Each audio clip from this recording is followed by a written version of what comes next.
kaitan Cingco sama Cing kita kok. Cing sama Cing, apa? Cing ya? Cingnya Cing apa itu? Cingnya ada Cing perasaan sama Cingnya Cing. Oh, tulisannya beda itu. Sama intisari kita ya, intisari atau ya, kalau dua kan? Beda gitu. Kaitannya gimana kok? Kalau Cing itu tingnya tenang. Cingnya Cingco itu tenang. Kalau ada Cingnya Cing intisari, semangat. Ya, Cing ini inti, artinya intisari. Jadi Cing itu banyak sekali. Manusia itu kan punya Ci, ya, punya Ling, punya Hon, sama punya Po.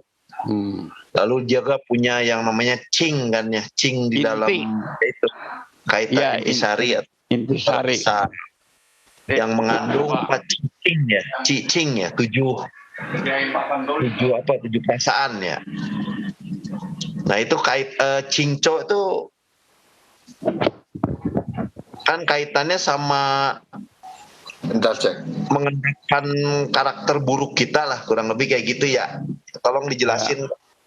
Jadi kalau Cingnya semangat itu begini. Ya.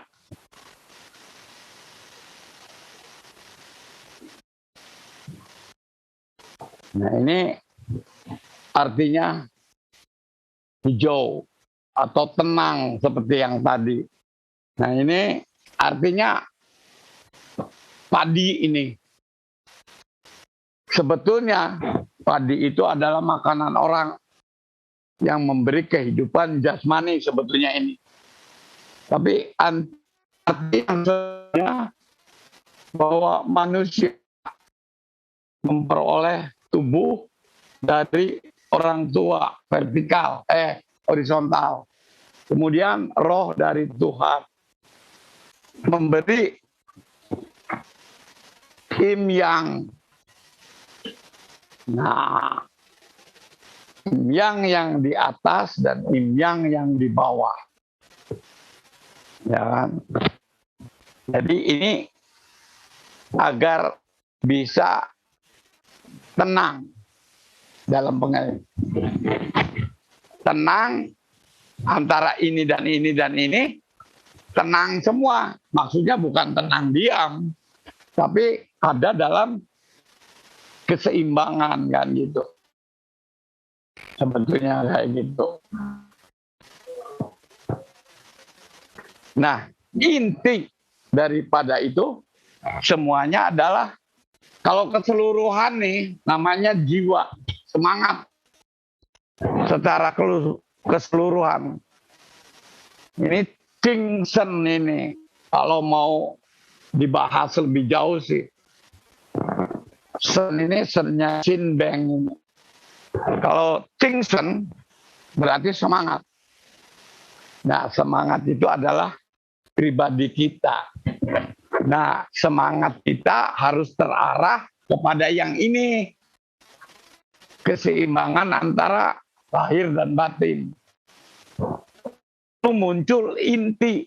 Nah, inilah inti yang disebut jiwa. Ada juga semangat Ci. Ini huruf gampangnya. Sesungguhnya huruf asli ada ininya. Tuh, sama. Nah, tetapi secara umum, kalau Ci ini adalah nafas. Ci ini adalah nafas. Kalau secara umum, tapi di terjemahan Matakin, Ci ini juga diterjemahkan semangat. Ada tuh. Kayak misalnya semangat itu adalah panglima. Semangat itu adalah panglima. Pakainya Ci. Bukan Cingsen. Kalau Cingsen itu jiwa pribadi. Kalau ini berkaitan dengan hidup. Karena Ci ini nafas. Jadi ini adalah yang berhubungan dengan alam semesta. Ini adalah yang berhubungan dengan si di dalam, gitu. Yakni jiwa kita. Perbedaannya gitu aja. Si ini adalah si-nya kehidupan. Udara lah, udara luas. Di mana ada oksigen, ada apa tuh? Ya si ini. Kalau ini adalah cing, beda. Cing yang berhubungan dengan kita, semangat hidup yang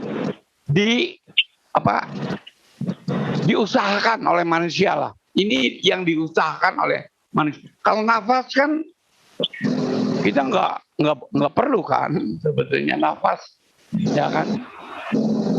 Tapi cing ini harus diusahakan oleh kita pribadi, baru benar gitu. Jadi kayak model Tai Chi Chen, Chi-nya bukan ini, tapi Chi ini. Ini artinya kutub nih.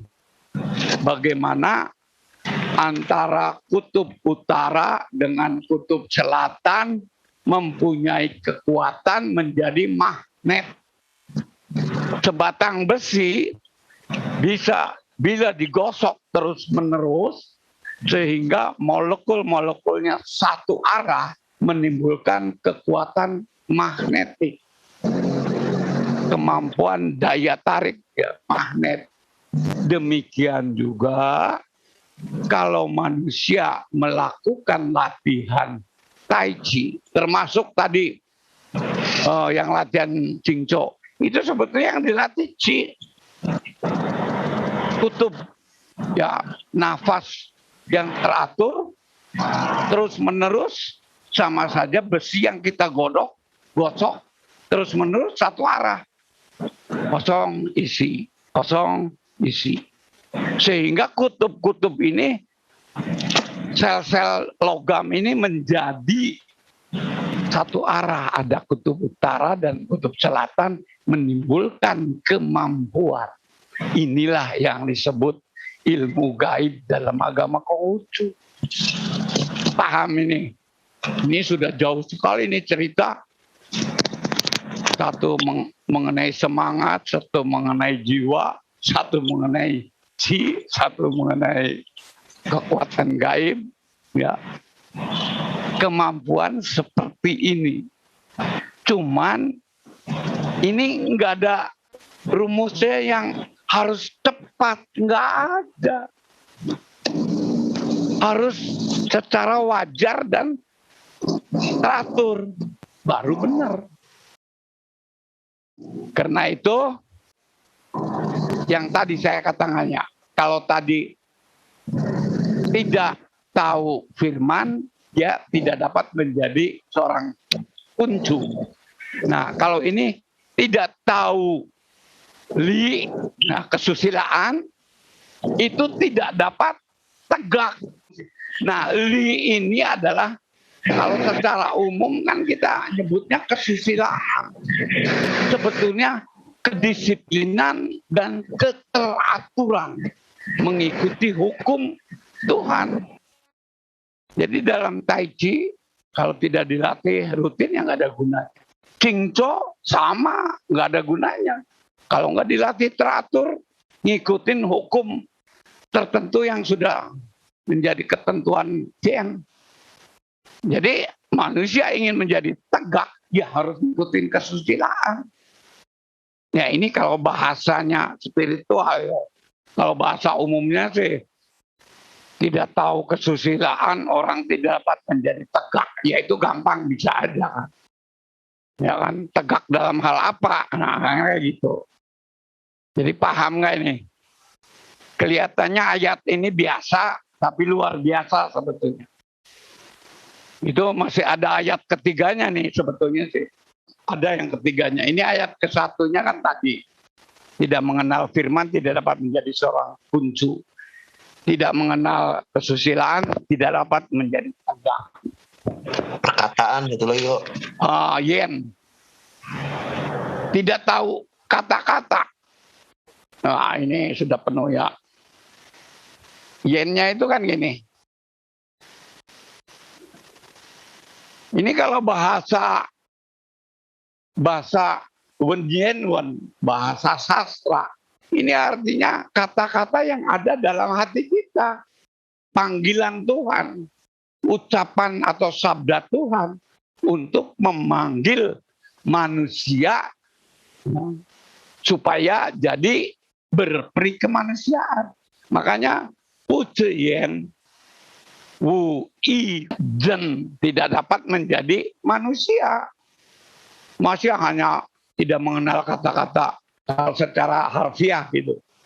Tidak mengenal kata-kata lalu tidak dapat jadi manusia. Ngomong bisa, tapi yang dimaksud kalau manusia tidak mengenal firman Jen tidak dapat menjadi manusia. Sama aja kayak gitu. Karena itu manusia yang manusiawi itu gimana? Ya harus tahu yen. Yen itu apa? Firman Tuhan juga. Ini udah bicaranya jauh bisa nih. Ya, itu ilmu yang tingginya gitu. Jadi di Lungi terakhir itu paling akhir bunyinya kayak gitu sebagai penutup. Ya kan? Awalnya Lungi yang ke-1 belajar dan berlaku. Ditutup oleh yang tadi. Ya kan? Jadi ini ada ya memang ada hubungannya antara Cingco dengan ini, dengan ajaran Nandi Konghucu itu semua ada hubungan. Jadi agama Konghucu itu adalah agama yang hakikat. Bagaimana hidup manusia sebagai manusia. Jalankanlah kalau sebagai ayah. Sebagai ayah, ibu sebagai ibu, anak sebagai anak, kakak sebagai kakak, adik sebagai adik, pemimpin sebagai pemimpin, bawahan sebagai bawahan, teman sebagai teman, menjalankan peran sampai pada puncak yang terbaik. Nah, itu dalam Taihak utama ayat yang ke-1. Kalau dalam Matakin terjemahannya berhenti sampai pada puncak kebaikan. Kalau dalam bahasa tauhidnya menjalankan peran hidup setiap manusia sampai mencapai puncak yang terbaik. Perannya itu banyak sekali dan itu harus dijalankan. Kalau sebagai pegawai, jalankan sebagai pegawai yang terbaik. Kalau dia sebagai pemimpin, jalankan pemimpin yang terbaik. Ya memang nggak bisa semua orang bisa begitu. Itu pengertian di Taihak utama ya, bab kalimat yang terakhir. Bab yang kalimat pertama sih menggemilangkan kebajikan bercahaya. Itu sifatnya pribadi. Ada nggak niat untuk menggemilangkan kebajikan yang ada di dalam diri kita? Itu sifatnya manusia sebagai makhluk individu. Keluarnya, cintai sesamamu manusia. Apakah harus dipukul rata dalam mencintai sesama manusia? Tidak. Bagaimana? Menjalankan peran. Itu sudah yang terbaik. Itu sudah merupakan mencintai. Kalau suami sebagai suami, itu menjalankan cinta kasih kepada istri dan anak. Kan begitu.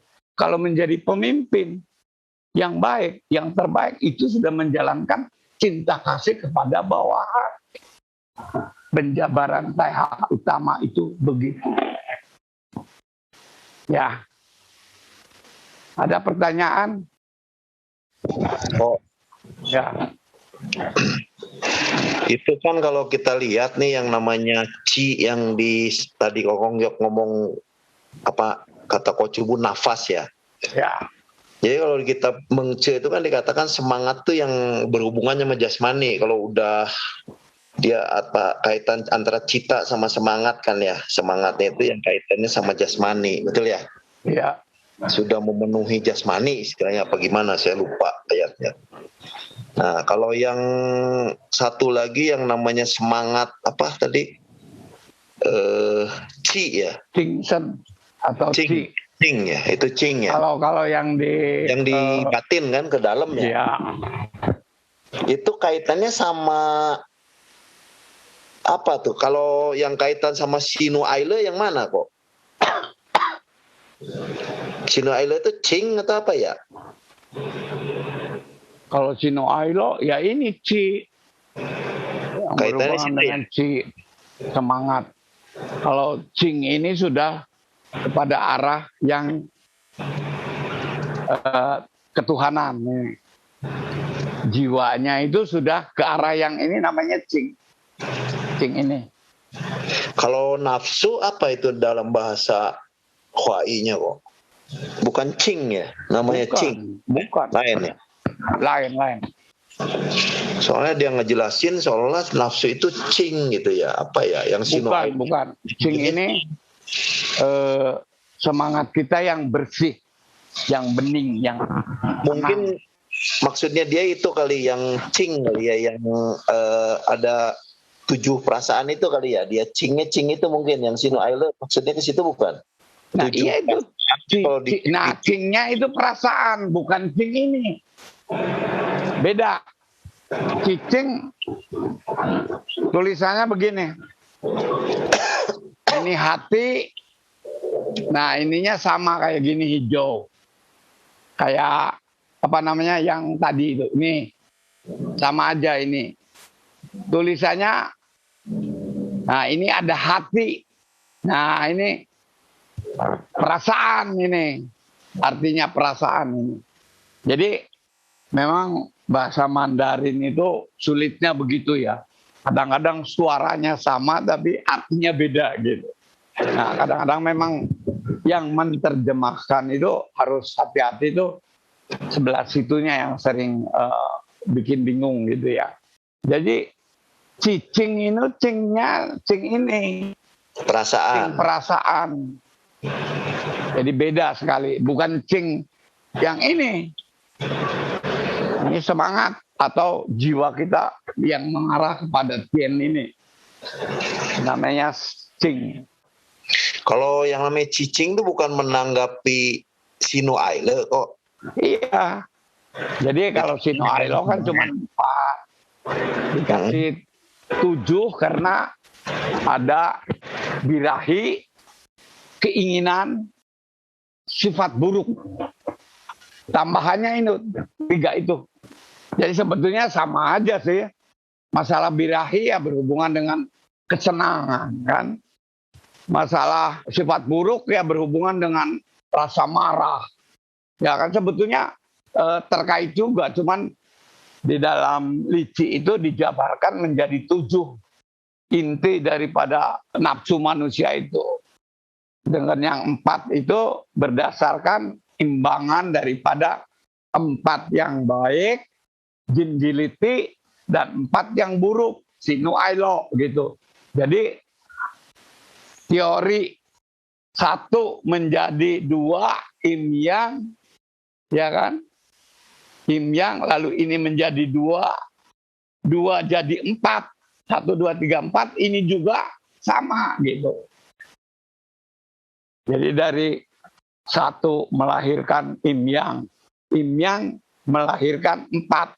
Dari 4 ini masing-masing Im melahirkan 8 yang juga melahirkan 8. Jadi 2, 4 gitu ya.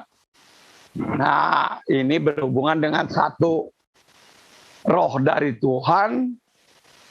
Roh dari Tuhan kan disebutnya Im kan. Lalu lahir jadi 2 kan. Cinta kasih dan kebenaran. Dari 2 ini turun menjadi 4. Cinta kasih, kebenaran, kesusilaan, dan bijaksana. Demikian juga dengan Sinu Ailo itu. Ya kan? Jadi ini penjabarannya di dalam Yakeng, tapi tulisannya tidak ada. Harus diteliti, dipahami sendiri gitu. Jadi ini kalau bicara Im Yang tentang Yakeng itu sama aja membicarakan penciptaan alam semesta termasuk masalah manusia gitu. Jadi lebih rumit lagi. Nanti dipecah menjadi yang berhubungan dengan alam. Ilmunya apa? Feng Shui. Berhubungan dengan kesehatan. Ilmunya apa? Cenciu misalnya. Kalau obat-obatan ada lagi. Khusus tentang obatnya saja, herbal. Gitu. Itu ada lagi. Ilmunya sumbernya dari I Ching juga. Dari Pakwa.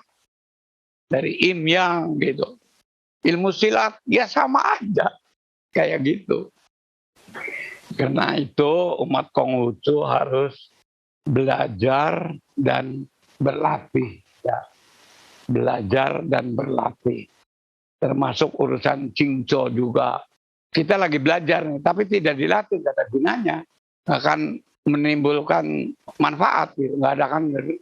Kita kan melatih supaya kita punya sinyal yang bagus.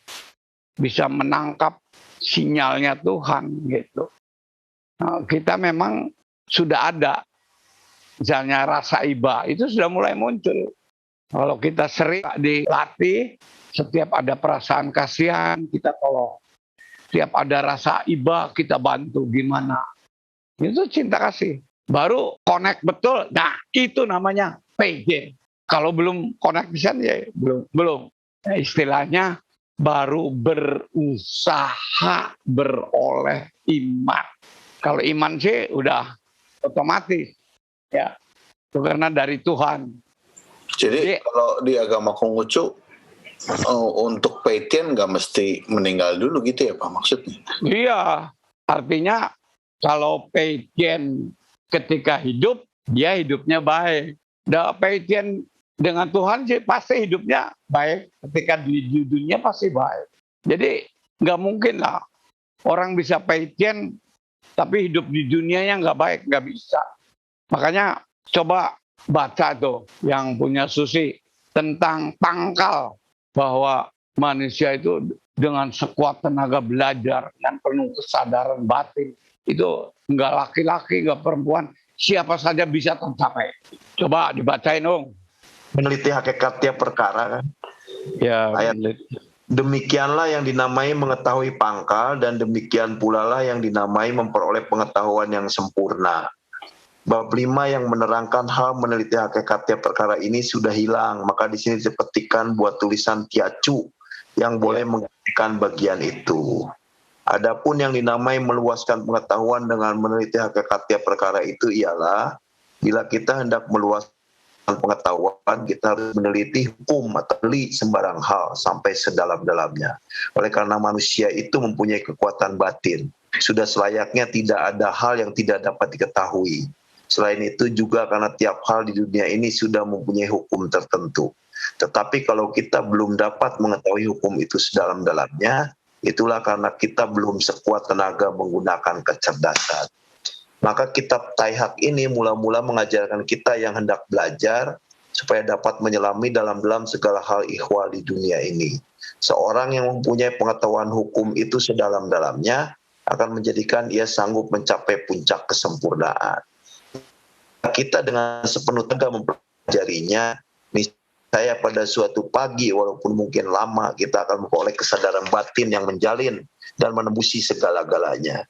Di situ akan kita lihat semuanya luar dan dalam, halus dan kasar, sehingga tiada suatu pun yang tidak terjangkau. Demikianlah batin kita telah sepenuhnya digunakan sehingga tiada sesuatu yang tidak terang.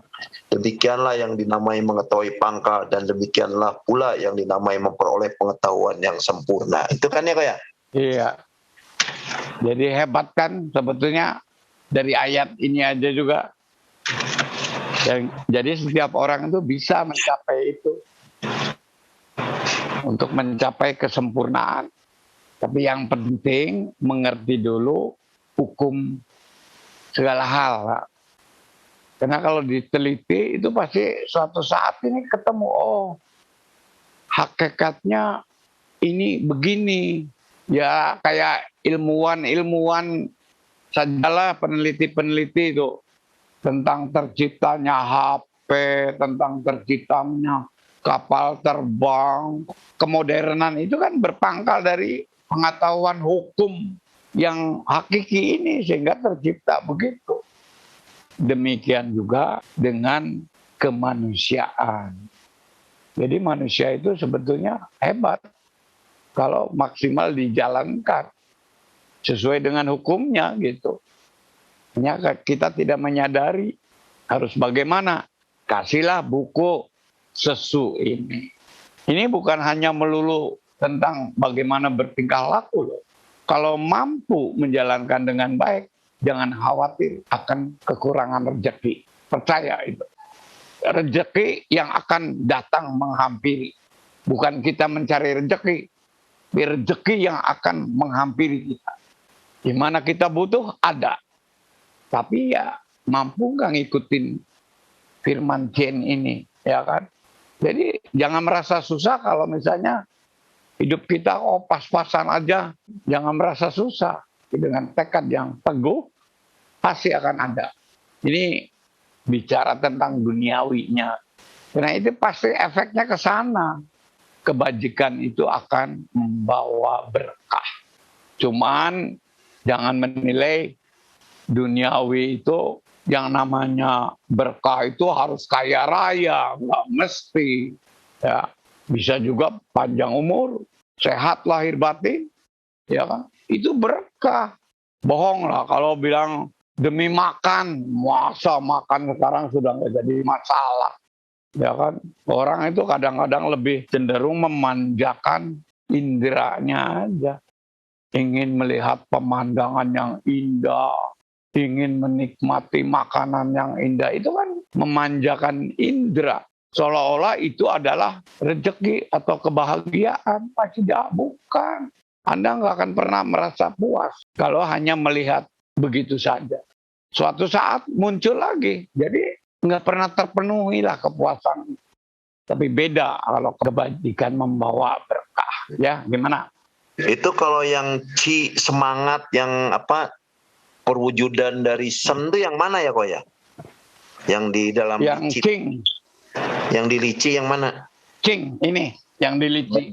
Oh. Tapi pada awalnya Ci-nya ini, Ong. Ci yang berasal dari Tuhan akan kembali kepada Tuhan. Jadi nafas ini. Ci-nya bukan itu roh. Jadi di Lici itu yang awal ini, tapi yang tengah ini. Cing. Di tengah-tengah itu tentang intisari. Cuman nggak dikatakan kemana ngikutnya ini intisari. Kalau ini Ci ini dia nafas berasal dari Tuhan, ya baliklah ke Tuhan. Jadi Ci yang perwujudan dari Sen itu napas tuh, yang Ci napas itu. Iya. Paling depan. Nah, paling depan. Tapi ini semua orang begitu. Sen juga. Makanya kalau jiwa kita, sennya ini menjadi satu dengan sennya Jen, jadinya Cing. Gitu. Makanya Cing Sen. Cing Sen artinya semangat. Kalau ini dijelaskan jadi satu. Cing Sendo. Kalau jiwa yang mana jiwa? Jadi bingung saya tuh. Ya jiwa ini Cing ini. Oh, Cing ini jiwa manusia, tapi jiwanya yang ngikut kepada Cien ini, intisarinya. Ya kan? Makanya kalau yang baik itu namanya Cing Sen. Tapi di tulisan Lici itu nggak ada sennya. Jadi intinya ini ngikut kemana ini? Nah, ya kan? Ngikut yang kepada tanah atau kepada Tien, ya kan? Cing, nah jiwa ini namanya jiwa kalau di kita, semangat. bingung soalnya semangat, dua-duanya semangat jadi bingung. Semangat hidup kan ada di dalam kita. Cuman hidup kita mengarahkannya kemana? Gitu aja lah. Jangan diterjemahin semangat, jiwa lah. Jiwa kita ngikut kemana? Gitu aja. Kalau di Lici diterjemahinnya apa ya di Indonesianya ya? Yang mana? Yang jiwa itu. Yang jiwa itu intisari aja. Disebutnya Terjemahinnya intisari, inti. Sebutnya intisari di sini terjemahin. Iya, kalau dimatakin. Oh, oke. Sebetulnya kalau menurut pandangan saya ini adalah jiwa. Tapi Ya, ini belum tentu benar, Ong. Ini menurut saya. Ya kita kan mesti dilihat logis enggaknya kok. Kan ada namanya ilmu jiwa, ilmu psikologi. Nah itu mungkin arahnya ke sini karena jiwa kita yang akan ngikutin kemana kan sebetulnya. Ya. Di kita tuh gini loh kok, ada persoalan ya menurut saya intinya itu adalah manusia itu kan terlahir ke dunia itu ada peran 3 tientiren sebetulnya mestinya.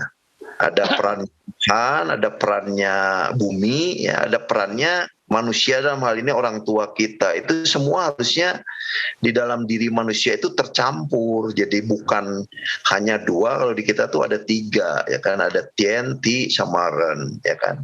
Nah ini yang kadang-kala kita tuh bingung gitu, maksudnya orang-orang gitu. Mestinya kan makanya saya sih setuju sama pandangan Kokong Yok bahwa manusia itu mempunyai karakter asal ya yang asalnya itu ya dipengaruhi oleh orang tua. Makanya kita itu mempunyai sifat-sifat atau karakter-karakter yang mirip-mirip dengan orang tua. Nah, ini yang selama ini kan kita di dalam pembahasan kita itu seringkali menurut saya ada sesuatu yang missing link gitu, ada sesuatu yang nggak nyambung ya. Ini yang justru kita harusnya balikin ke situ ya.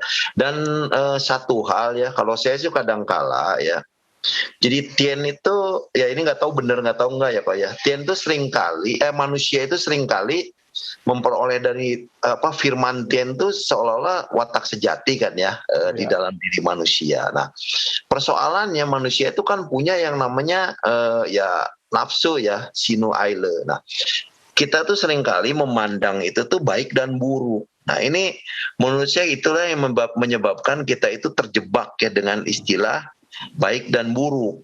Nah, karena yin yang itu nggak selalu baik dan buruk mestinya, karena baik dan buruk itu selalu berkaitan dengan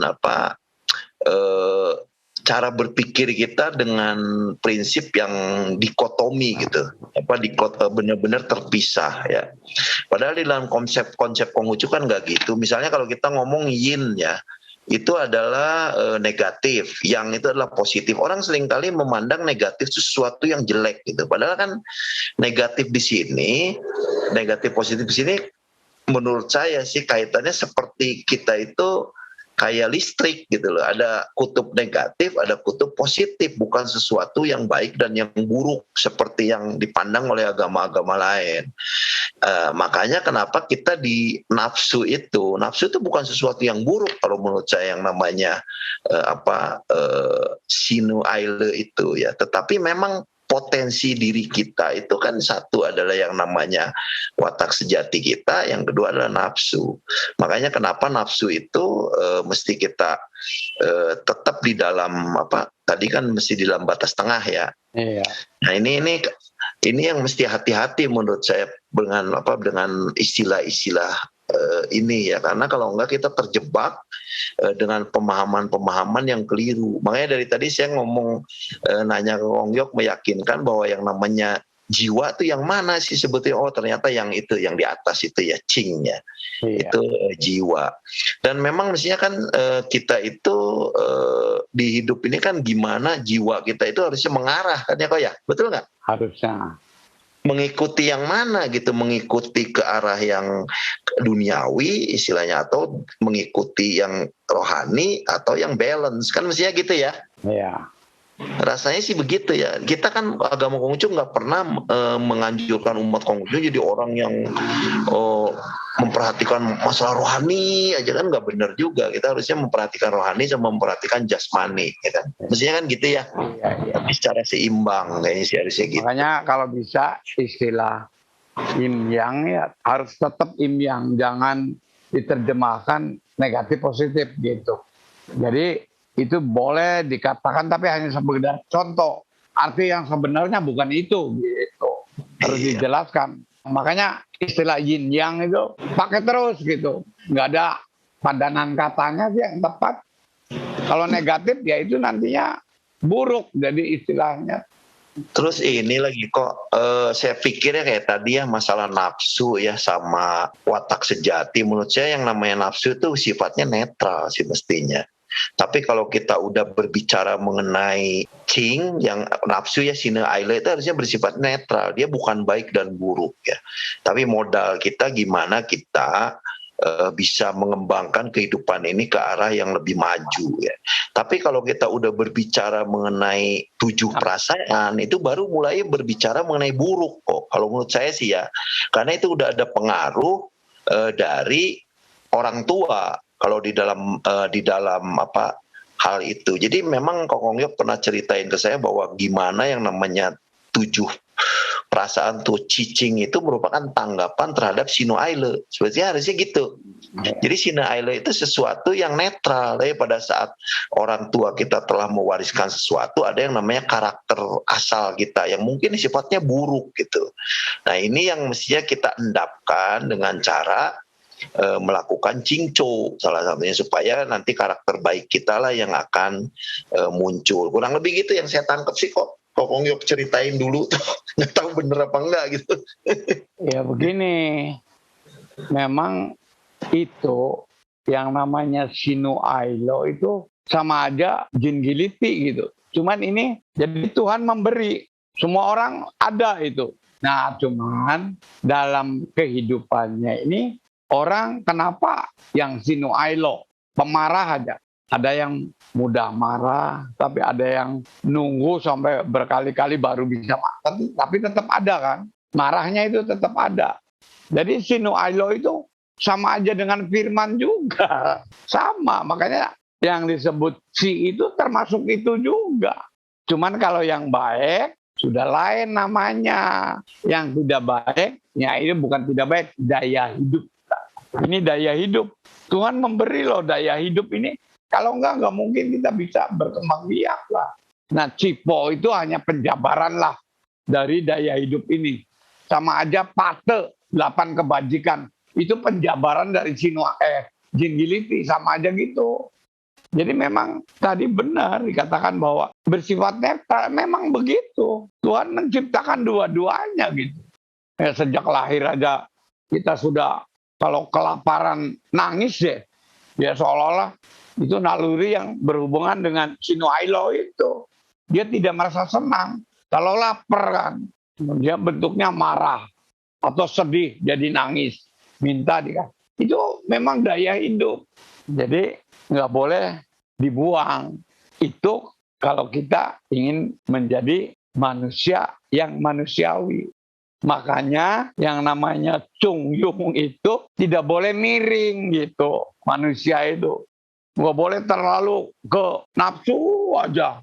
Ininya lepas. Tapi harus ajak ke sini ya, tetap dijalankan. Ini dijalankan. Masih dalam batas namanya. Itulah tengah. Hanya ada ayat yang mengatakan Sinu Ailo Cewei Fa. Sinu Ailo sebelum muncul itu namanya tengah. Nah, kalau sudah muncul tetapi masih dalam batas tengah, itu namanya harmonis. Jadi selama kita harmonis, itu masih jalan suci. Paham ya? Karena masih tengah. Kalau sudah melewati tengah, itu bukan harmonis. Itu. Jadi konotasi negatif itu karena nafsu seolah-olah nggak baik gitu. Banyaknya gitu. Yin yang. Kalau yang negatif dan positif. Jadi pikiran kita sudah kalau negatif itu jelek. Ini juga salah. Dia sama aja miras. Atau listrik yang tadi ada setrum dan ada massa. Kalau nggak ada massa nggak akan bisa nyala. Sama aja manusia. Tanpa nafsu nggak akan bisa hidup. Gitulah gampangnya analoginya gitu. Paham ya? Jadi yang sudah sering saya bicarakan, di dalam lici itu yang berasal dari Tuhan akan kembali kepada Tuhan. Sing ini nih, sing watak sejati ini sifatnya roh, ikut dengan hawa, udara, nafas. Dia ikut, memang ini adalah satu kesatuan. Sama aja di dalam molekul itu kan ada atom. Di dalam atom itu ada inti sari, inti atomnya ini. Sama aja nafas ini ada inti yang disebut watak sejati. Kalau ininya naik, ya ikut naik. Begitu maksudnya. Kalau cerita di dalam lici loh.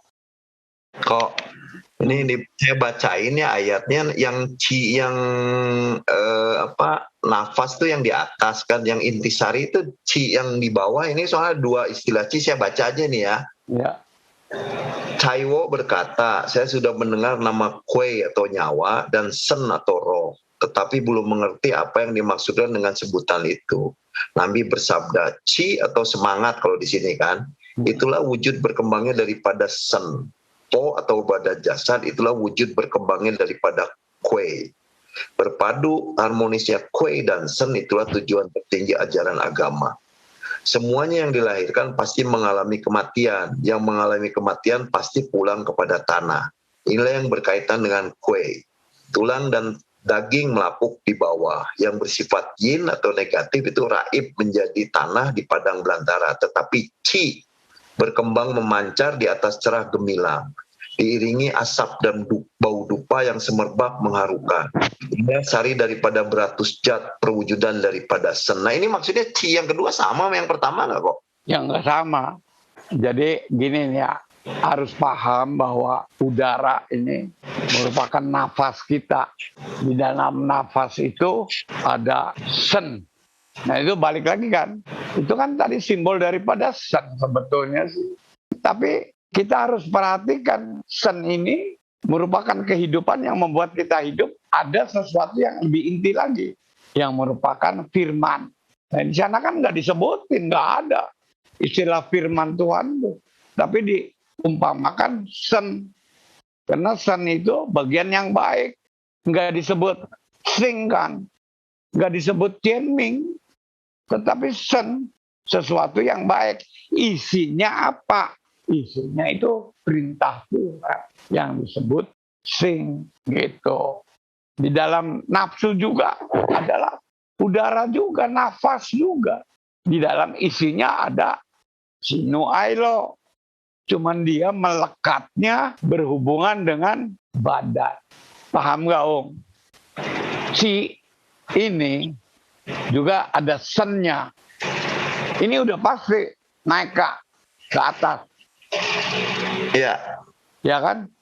Karena ada sen dari tien, dia pasti jadi cerah, bergemilang, naik itu pasti itu karena berhubungan dengan tien. Cuman yang jadi masalah, cing, yang kita usahakan dalam hidup ini ikut si ini enggak gitu. Makanya orang yang cing ini ya, intisarinya ketika hidup bisa mengikuti sen atau tianming ya. Ini karena di dalam hidupnya itu semua sudah diserap, mengarahnya tetap ke sini gitu. Nafas. Kepada ya yang di dalam nafas itu ada tianming itu. Di dalam nafas itu ada tianming. Ya. Ya kan? Nah, sudah mampu itu jadi membuat kesempurnaan. Jadi dia nantinya mampu melebur dan itu yang berhubungan dengan sempurna. Nah, orang yang mampu berbuat begini, Peitien juga bisa berkelana kemana-mana. Nengokin anak cucu rohnya tuh nantinya tuh. Jadi sudah menjadi sen. Makanya leluhur kalau sering didoain, disembayangin oleh anak cucunya bisa juga menjelma menjadi sen. Itu sebetulnya sen itu yang tadinya misalnya lingfennya itu mengembara kemana-mana dengan kesujudan anak cucunya beratus-ratus, anak cucunya mendoakan terus bersembahyang, ya bisa berubah menjadi sen. Jadi lingfen itu bisa sen, bisa juga belum mencapai sen. Yang sering datang ke gimana kok fen tuh hun ya? Hun ya. Itu Indiannya apa? Fen atau gimana nulisnya kok? Hun tulisannya. Hun. Tulisnya hun tapi dibacanya fen. Hun. Huan. Ling Huan. Ling Huan. Iya, pakainya. Jadi kok yang hal kayak gini ini kenapa saya dari tadi nanyain terus, memang kita mesti jelasin yang jelas supaya nggak bingung, karena menurut saya kan orang-orang tuh menganggap di dalam agama Konghucu tuh hal-hal yang seperti ini tuh nggak dibahas gitu. Maksudnya kita tuh kayaknya nggak ada alam rohani, karena memang kadang bingung kayak tadi semangat ini sama semangat yang di dalam kitab Bingcu sama apa enggak. Nah itu kan itu sama ya sebetulnya kok ya. Sama, Bingcu sama Ci ini sama. Jadi itu terjemahannya semangat. Soalnya semangat itu kaitannya sama spirit kayaknya sih, karena di situ disebut sen, jadi akhirnya disebut spirit diterjemahin ke Indonesia jadi semangat kayaknya gitu deh. Nah jadi kadang jadi membingungkan karena bisa kaitan sama energi akhirnya kok. Iya. Betul ya, jadi akhirnya bisa ke energi. Nah jadi kita tuh terjemahinnya apa sih sebetulnya, energi, semangat, roh, atau apa Ci itu sebetulnya, karena itu kaitannya sama energi juga sebetulnya mestinya ya. Ya roh juga ya, energi juga, semangat tuh. Iya. Semangat itu bisa baik dan bisa buruk gitu. Iya kan, semangat itu belum berarti suci atau putih, belum tentu gitu. Itu masih netral, sama aja. Soalnya pemilihan terjemahannya itu akan menentukan orang pemahaman terhadap apa yang di dalam perbicaraan mengenai alam rohani sebetulnya. Kalau kita berbicara energi kan kita akan berbicara mengenai nanti penciptaan alam juga. Alam semesta kaitannya sama energi juga pasti. Sebab seperti dalam Bingcu itu, semangat itulah panglima. Panglima untuk mencapai tujuan kan. Semangat daripada cita-cita, panglima daripada cita-cita. Cita-cita ini kan netral, belum tentu cita-cita kepada ketuhanan, ya kan? Cita-cita mencapai tujuan supaya dapat gelar doktor atau S2, itu kan cita-cita. Jadi spirit di sini diarahkan ke sana. Kalau lihat cungwennya yang tadi ayat tadi, Ci yang di kiri itu memang ada 2 kali ditulis, cek.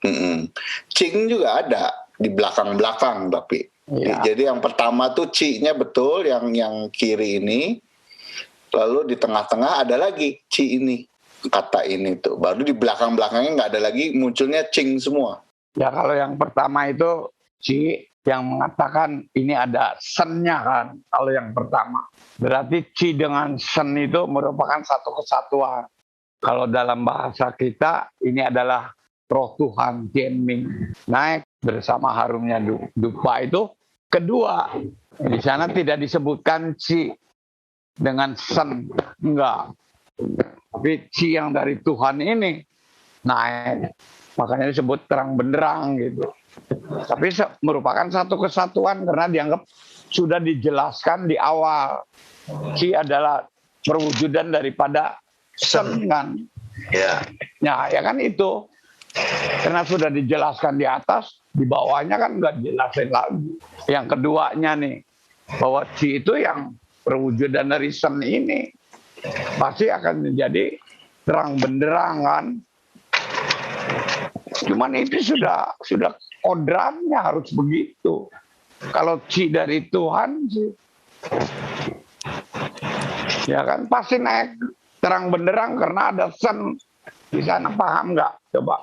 Nah yang jadi masalah, Cing kita, intisari jiwa kita ini kemana toh? Gitu. Ya. Tambah susah. Ya enggak lah, enggak susah. Dari langkah mudah jadi tambah susah ini.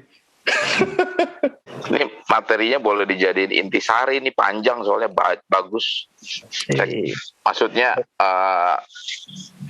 pelajaran kayak gini nih nggak ada bukunya. Ada di Lici. Ini diskusi. Iya, maksudnya kan kalau Lici kan berupa ayat ya. Jadi penjabarannya itu yang nggak ada. Ya itu mesti ditulis supaya orang ngerti gitu. Iya. kitab-kitab kita berat dibacanya, soalnya kalau nggak diterjemah, dibikin interpretasi dalam bahasa sehari-hari, orang susah ngerti. Kok usul kok itu yang tadi disampaikan apa tadi terus cing terus segala macam kan kadang-kadang menerangkan seperti gitu susah ke yang lain. Kalau dibikin bagan itu lebih enak bacanya kok.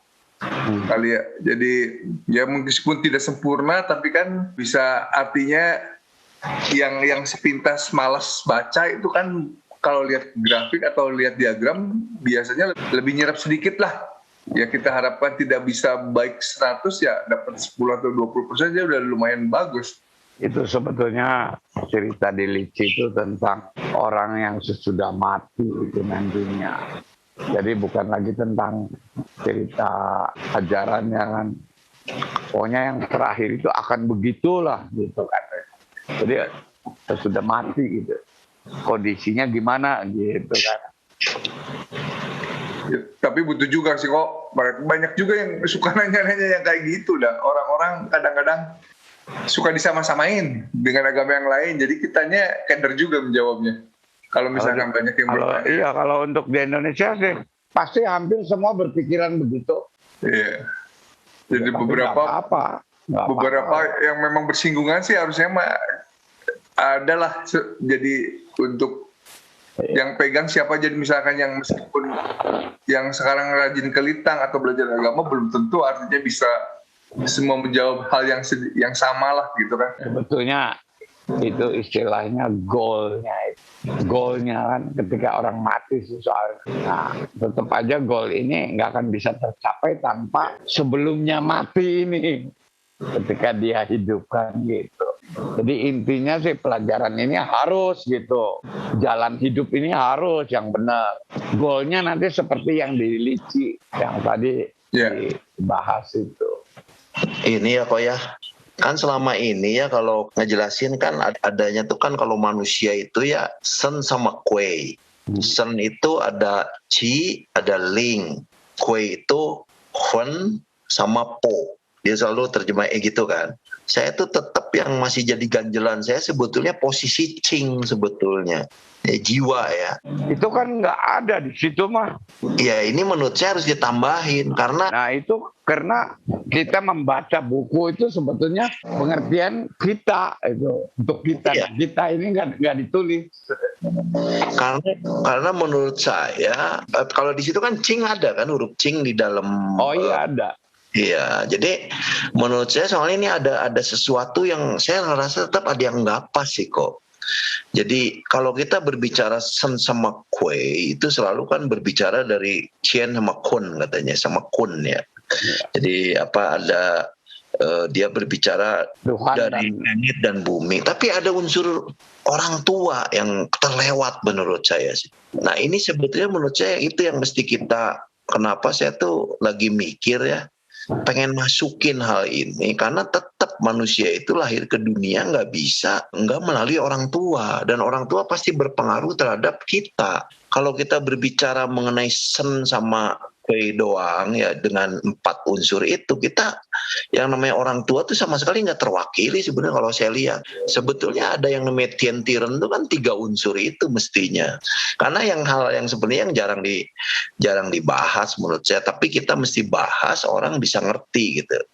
Nah makanya kenapa saya tuh dari tadi nanya mengenai cing tuh jiwa, ada 7 perasaan segala, karena ini tetap mesti dijelaskan ya ke orang itu dan orang bisa memahami gitu. Sebenarnya kita sebagai manusia tuh mau gimana sih sebetulnya yang namanya yang mau kita lakukan supaya kita akhirnya kan kue mesennya katanya berpadu harmonis, itulah tujuan tertinggi agama kan ya begitu ya. Iya. Dan perdebatan mengenai ini kan udah mulai dari zaman Bingcu, terus zaman Since ya, yang Since itu manusia buruk lahirnya karena mungkin pemahaman mengenai nafsu kayaknya sih. Jadi hal yang seperti ini yang mestinya digali supaya kita tuh Ya itulah sebenarnya ajaran Konghucu menurut pemahaman, karena hurufnya ada tadi kan di dalam Lici itu sendiri, tapi seolah nggak menonjol gitu loh yang namanya intisari ya kalau nggak salah di situ diterjemahin itu. Mestinya kan kita elaborasi ya penjelasan itu supaya orang memahami gitu, manusia itu sebetulnya bukan cuma itu gitu. Karena umat kita penasaran kok, dimanapun juga ya, kita memang nggak boleh terlalu berbicara sampai dalam mengenai hal selamati, tapi at least orang tuh tahu gitu, oh kalau gue mati tuh begini kira-kira, udah setelah itu fokus di dalam kehidupan, misalnya kan gitu ya. Tapi itu harus kita jawab dengan gamblang gitu kalau menurut saya. Kalau membaca ayat itu, jadi seolah-olah nggak ada apa-apanya. Yang berasal dari Tuhan kembali pada Tuhan, yang berasal dari tanah kembali kepada tanah. Ya udah sampai situ aja pemahamannya orang. Lalu jiwa kita kemana? Kita nih, itu kan hukum yang sudah pasti itu yang dikatakan bahwa yang berasal dari Tuhan kembali kepada Tuhan, yang berasal dari tanah kepada tanah. Kalau roh Tuhan mah memang dia ngasihnya roh. Bentuknya apa? Yang secara umum adalah nafas. Begitu aja. Ya kan? Secara umum. Tetapi di dalam nafas itu ada sen. Jadi kelihatannya satu, tapi dua. Bahkan bisa tiga. Demikian juga di dalam roh jasad. Roh dari yang sifatnya negatif dari Chen ada. Yaitu Sinu Ailo. Tapi ada ketumpangan dari orang tua. Nah kan gitu. Lalu jiwa kita kemana? Itu kan sudah, itu mah udah mutlak ada gitu. Eksis setiap orang. Lalu jiwa kita apa? Di mana? Bagaimana? Nah itu kan yang jadi pertanyaan. Dulu juga saya berpikir begitu. Kenapa nih ayat tuh ngomongnya cuma sesuatu yang sudah menjadi ketentuan hukum Tuhan. Lalu sayanya gimana nih? Betul. Ya kan, gitu sama aja kayak gitulah. Maksudnya dari pertanyaan itu. Betul, dan pada dasarnya kan manusia itu sangat dipengaruhi oleh jiwanya kok. Makanya ada yang namanya ilmu jiwa. Orang ya ilmu psikologi kan ilmu jiwa. Karena banyak orang-orang yang tersesat, yang bingung, depresi, itu bukan masalah mesennya itu, tapi masalah jiwanya, akunya itu sebetulnya. Gimana dia menanggapi kehidupan ini? Ya agama Konghucu menurut saya kalau dari pemahaman ini kelebihannya di situ kok. Jadi jiwa kita tuh mau mengarah kemana sebetulnya. Nah gimana kita pada akhirnya mencapai kepuasan dan kebahagiaan. Kan sebenarnya kan orang kan sebenarnya itu tema hidup itu kan sebenarnya kebahagiaan sama kepuasan doang kok. Nggak ada yang lain sebenarnya. Gimana kita bahagia dan puas pada saat hidup dan mati, sebenarnya kan gitu aja sebenarnya. Kalau di kita akhirnya peitin, kalau saya sederhananya gitu. Kalau orang yang bahagia dan puas, artinya nggak kebawa-bawa nafsu aja, dia akhirnya peitin. Itu seperti itulah kurang lebih. Dia balik bersatu dengan Tuhan atau manunggal. Jadi hal yang sebenarnya yang menurut saya banyak dilupain di kita itu ya. Ayat tuh banyak yang terpotong. Misalnya kayak kita berbicara mengenai pengakuan iman yang pokok aja selalu berbicara mengenai watak sejati aja. Padahal manusia bukan cuma punya watak sejati, dia punya nafsu, punya sinu aile. Ya itulah manusia kita karena yin yang balik lagi kan seperti itu.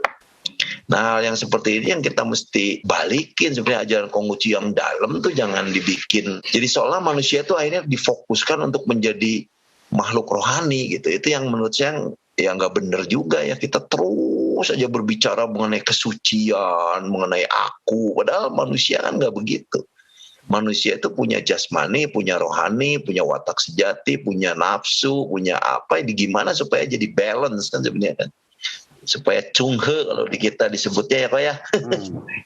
Sehingga katanya kesejahteraan akan meliputi langit dan bumi. Segenap makhluk dan benda akan terpelihara. Cuma ini sederhana sebenarnya. Mestinya sih kita kalau hidup beragama tuh, kalau pengen sejahtera sama semua makhluk dan benda terpelihara sebenarnya cunghe aja sebetulnya. Nggak usah ribet-ribet sebetulnya. Ya, dan itu benar sebenarnya. Kenapa terjadinya bencana alam, terjadinya kerusakan lingkungan hidup, terjadinya penyakit-penyakit karena ya kitanya yang nggak cunghe sebetulnya. Jadi tadi jiwanya kemana cek? Ya tergantung kita hidup intisarinya itu kan inti daripada jiwa kita itu lagi hidup kemana nih yang diserap oleh jiwa kita. Nah itu namanya intisari itu. Siapa tahu nyerapnya inti yang negatif, ya kan? Jadi ketika kita meninggal itu jiwa kita adalah inti daripada kehidupan kita. Hanya diri sendiri yang tahu. Jadi dulu Kokonggok tuh gini sih pernah jelasin ya bahwa manusia itu di dalam hati nuraninya tuh mengandung 3 unsur. Yang pertama adalah ada yang namanya watak sejati. Itu kan kalau tadi kita berbicarakan roh ya manusia. Tapi juga ada nafsu di dalam hati nurani kita. Yang ketiga adalah intelek. Jadi saya pikir yang namanya jiwa itu kaitannya sama intelek. Kemana jiwa kita itu akan memilih? Apakah kita lebih mengembangkan watak sejatinya lalu mengendalikan nafsu kita sehingga kita nanti akan tenang, jiwa kita tuh akan bahagia, ataukah kita akan memperturutkan nafsu kita? Loh, tadi Kokongjok mengatakan menyerap hal-hal yang buruk gitu loh. Nah maka dia akan menyebabkan akhirnya arwah kita tuh akan mengembara, nggak bisa balik ke Tuhan ya, karena kita akan jadi arwah gentayangan lah istilahnya, diam di dunia aja karena sangat dipengaruhi oleh nafsu. Jadi jiwa kita tuh nggak bisa memperoleh ketenangan ya kan, dan kebahagiaan. Saya pikir secara sederhananya gitu, nah jiwa itu dari mana ya? Pengaruh dari orang tua sih sebetulnya sih. Ya orang tua kita tetap menurunkan yang namanya karakter-karakter tertentu sehingga kita punya sifat-sifat tertentu yang mirip sama orang tua kita. Nah, jadi gimana karakter-karakter buruk itu diendapkan, tapi lalu dengan cara apa ya? Itu dengan cara cinco, dengan cara mungkin tiamhyo dan sebagainya. Jiwa kita itu sebenarnya yang menentukan dia akan ke arahnya kemana. Kurang lebih kayak gitu. Nggak tahu bener nggak tuh kok. Kalau saya pemahamannya begitu sih.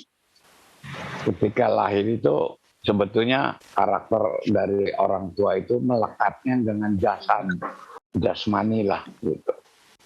Kalau dibicarakan sih secara sainsnya sih sel-sel otak itu yang ada di dalam diri kita itu kecenderungannya kepada lahiriah yang berhubungan dengan sifat sinuailo itu. Nah, setiap orang itu jiwanya nggak sepenuhnya dari orang tua, tapi diri pribadi kita yang menentukan gitu karakter itu.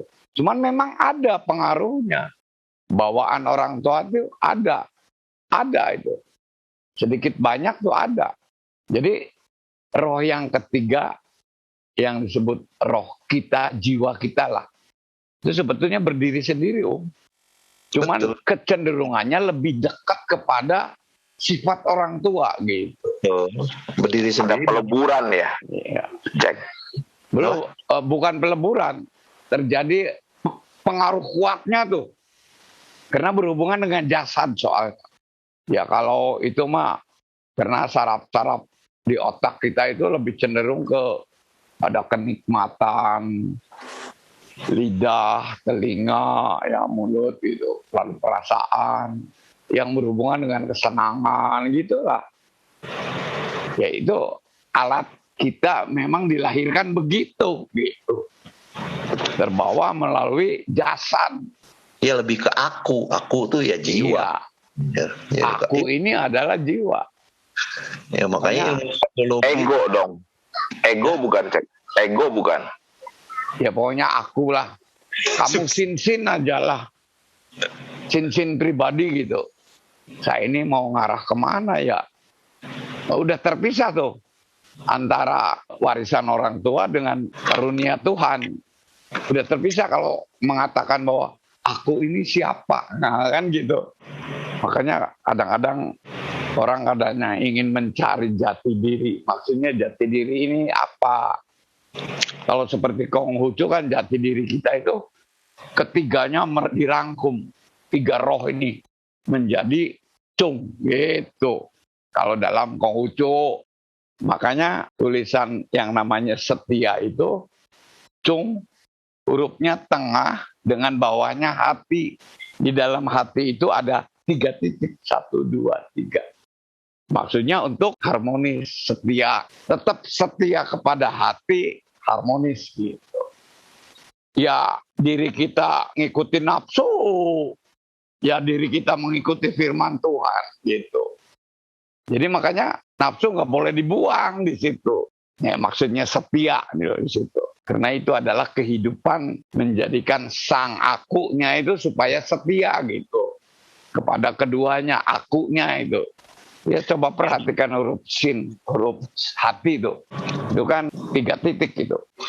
Nah makanya orang Barat itu bikinlah yang namanya ilmu psikologi. Ilmu psikologi kan ilmu jiwa sebetulnya. Cuman dia dengan cara pandang yang gimana ya, kayak Sigmund Freud gitu kan, udah bukan kaitannya nggak dengan roh, dengan nyawa kan, dia kan lebih ke arah otak akhirnya atau apa gitu yang diutak-atik sama dia tuh. Makanya banyak orang yang sakit jiwa nggak sembuh dengan ilmu psikologi itu sebetulnya. Banyak yang nggak sembuh.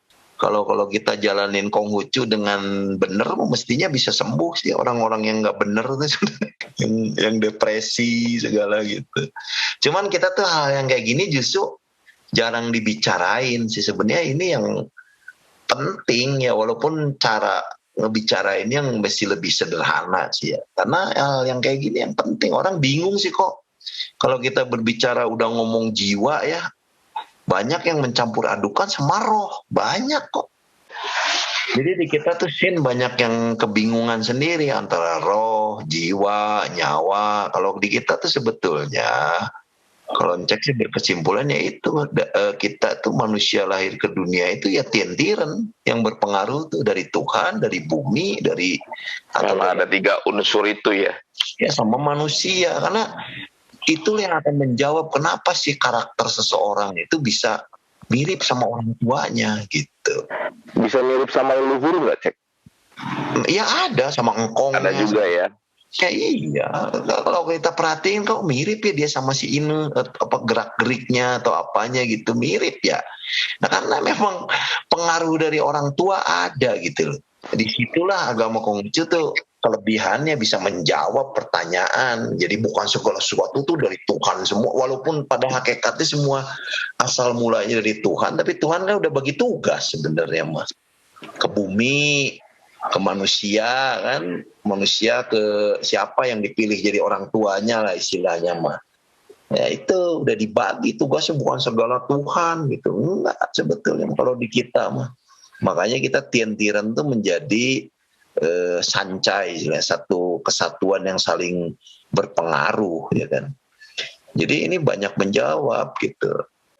Orang-orang bingung loh di agama lain tuh kalau orang antara kita kan ada Chi, Ling, Fen sama Po. Mereka bingung karena nggak punya yang namanya arwah atau nyawa. Kalau mati itu seolah rohnya gitu. Yang ada padahal arwah sama roh kan beda. Gitu. Gimana tuh Cek penjelasannya Cek? Arwah sama roh. Beda. Kalau arwah kan lebih banyak ke arah kue. Kalau roh itu kan kesen sebetulnya. Jadi kalau jadi gimana kita di dunianya ya? Iya, kalau arwah kan lebih dekat kaitannya sama jasad kita sebetulnya. Kalau itu kan lebih ke Tuhan. Nah, arwah dari mana gitu, lebih kaitannya sama bumi kan akhirnya gitu. Sehingga pada saat kita meninggal itu yang namanya makanya Chi-nya tuh balik ke sana ke atas katanya, Sen-nya kan balik. Tapi arwah inilah yang kalau di Lici itu bisa mengembara kalau kita hidup ini terus-terusan misalnya dipenuhi dengan nafsu, nggak puas terhadap kehidupan ini, maka yang terjadi arwah kita tuh gentayangan lah istilahnya gitu. Roh tetap balik atau apa gimana Cek? Arwahnya kan arwah kan yang terlalu terpengaruh sama duniawi ya. Nah, tapi ada rohnya tetap balik ke atas. Balik. Makanya jadi Chi-nya ya roh dalam wujud Chi, makanya disebut Chi itu kan sebagai apa, wujud perwujudan dari roh, dia itu kan balik ke sana. Nah kalau di dalam penjelasan itu di dalam Sen itu ada Chi, ada Ling ya, Ling itu sukma disebutnya. Nah jadi kalau kita yang namanya Chi sama Ling ini adalah mencakup yang namanya kebahagiaan. Kalau yang namanya Fen dengan Po itu berbicara mengenai kepuasan. Nah, jadi kalau kita selalu misalnya Sin nih punya mobil misalnya, mobil sekarang punya Kijang Innova misalnya, terus aja pengen yang lebih bagus dalam segala sesuatu, pengen yang lebih bagus. Akhirnya keinginan itu yang akan mempengaruhi sinsin, sehingga ngerasa nggak puas gitu loh. Nah, nggak puas ini yang menyebabkan arwah ini dia akan diem di dunia, dia akan gentayangan. Nah, tapi kalau kita menjalankan kebajikan, terus kita juga punya tahu batas lah istilahnya, tahu batas, sehingga kita puas ya. Jadi nggak lagi dipenuhi dengan nafsu keinginan itu, maka si arwahnya ini dia akan bersatu sama sukma kita, link akan naik ke atas gitu, akan balik. Nah, itu kalau orang lain ngomong surga. Kalau di kita itu akhirnya jadi sening, akhirnya menjadi peitin gitu. Kalau diceritain gitu, nanti orang tuh ngambil kesimpulan belakangnya aja. Kalau saya tidak berbuat baik itu, jadi saya di nerakanya itu adalah berarti saya arwah gentayangan, surganya adalah peitin. Berarti kurang begitu nanti. Kurang lebih gitu. Kalau cek tetap membagi dua ya. Yang namanya kita meninggal itu ada dua. Yang pertama kita tanda kutip masuk surga ya. Jadi ini harus bedain dulu ya. Surga atau peitin itu bukan suatu tempat ya, suatu keadaan ya. Jadi artinya kalau kita yang namanya masuk ke surga itu artinya kita itu kalau kita banyak menjalankan kebajikan ya, tapi kebajikan ini kita mungkin dengan terpaksa gitu, tapi tetap mendorong diri kita untuk menjalankan banyak kebajikan, terus nafsunya dikendaliin. Nah, kita bisa masuk surga, tanda kutip ya. Tapi kalau kita menjalankan kebajikannya dengan otomatis gitu, yang di kita disebutnya iman, dengan penuh iman, otomatis perbuatan itu selaras dengan watak sejati kita sehingga hidup di dalam tao. Terus nafsunya dikendaliin, maka kita peitin. Nah, bedanya di situ tuh. Yang membedakan tuh apakah kita tulus atau kita paksa. Tapi dua-duanya kondisinya puas dan bahagia. Sebetulnya gitu. Itu kan yang selamat. Nah, berarti kalau yang nggak berhasil, di sini dia gentayangan. Tapi itu pun suatu keadaan kali ya, cek ya, gentayangannya bukan berarti jadi hantu keliling begitu kali ya. Bukan keadaan, dia memang karena nggak puas gitu loh, ada suatu ketidakpuasan. Jadi terhadap nafsunya itu melekat gitu dia, sehingga dia yang nggak bisa pulang lah ke yang pencipta kan. Nah, tapi dalam agama Konghucu, orang-orang yang nggak bisa pulang ini penyelamatnya keturunan sebetulnya. Jadi anak keturunannya yang menjadi penyelamat. Caranya gimana? Makanya di kita itu piara yang namanya meja hyolo. Meja hyolo itu wajib sebetulnya. Kita bisa menyembayangi, mendoakan, ya satu, supaya arwah leluhur kita itu tenang. Yang kedua, kita banyak menjalankan kebajikan. Yang ketiga, menegakkan diri gitu loh. Artinya orang-orang yang benar-benar punya legacy lah di dalam kehidupan ini, sehingga arwah leluhur kita itu ngerasa puas gitu, karena ngerasa iya anak keturunan gua tuh kan, orang kalau berhasil anaknya si Anu gitu loh, sehingga dia akan puas, dia akan pulang ke sana karena dia udah puas dan bahagia gitu. Makanya kenapa kayak papahmu Kokong Yok tuh selalu mengatakan kita mestinya piara meja hyolo. Kita tuh kan sebenarnya tanda kutip jadi penyelamat gitu. Jadi ini yang ada. Kenapa cek juga di dalam blog tuh sering menulis bahwa kita piara hyolo gitu, atau di rumah abu atau gimana pun ya kita harus sembahyang gitu. Karena kalau enggak arwah kita kan arwah kita nggak tahu arwah leluhur kita tuh gentayangan atau apa, gentayangan yang mengembara sih kalau disebut di dalam kitab Lici itu ya. Nah, kita sembayangin tuh, kalau di Lici itu disebutkan sampai 5 generasi sebetulnya, kecuali kalau ada keturunan gawat dong cek. Nah, ada lagi di Konghucu tuh, makanya kita ada yang namanya sembayang bulan ke-7 gitu, balik lagi. Nah, keturunan jangan diartikan hanya keturunan masalah biologis sih.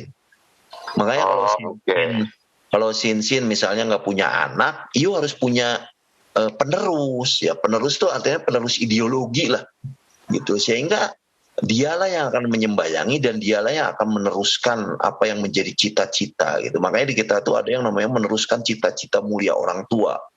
Itu makanya orang tua ya, karena penerus itu jangan hanya diartikan sebagai penerus dalam arti biologis, harusnya ideologis gitu. Makanya kita harus punya tuh penerus gitu. Kalau enggak ya tanda kutip kita nggak punya penyelamat. Nah tadi jadi masuk ke perjalanan roh nih Cek.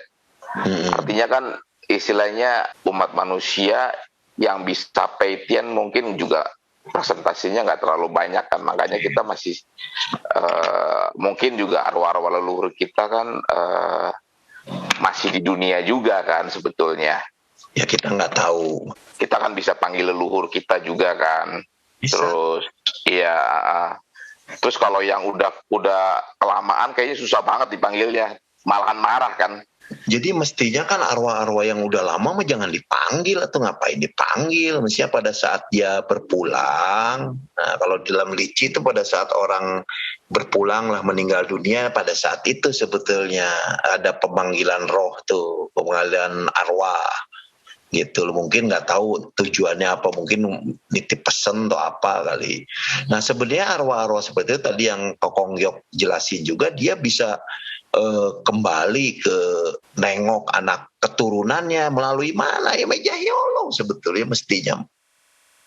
Pada saat sembahyang coci misalnya, sembahyang coki, atau pada saat Qingming, atau pada saat sembahyang bulan ke-7 mestinya kan, atau sembahyang 1 hari sebelum Xinjia, mestinya mereka bisa hadir gitu di dunia ini mestinya.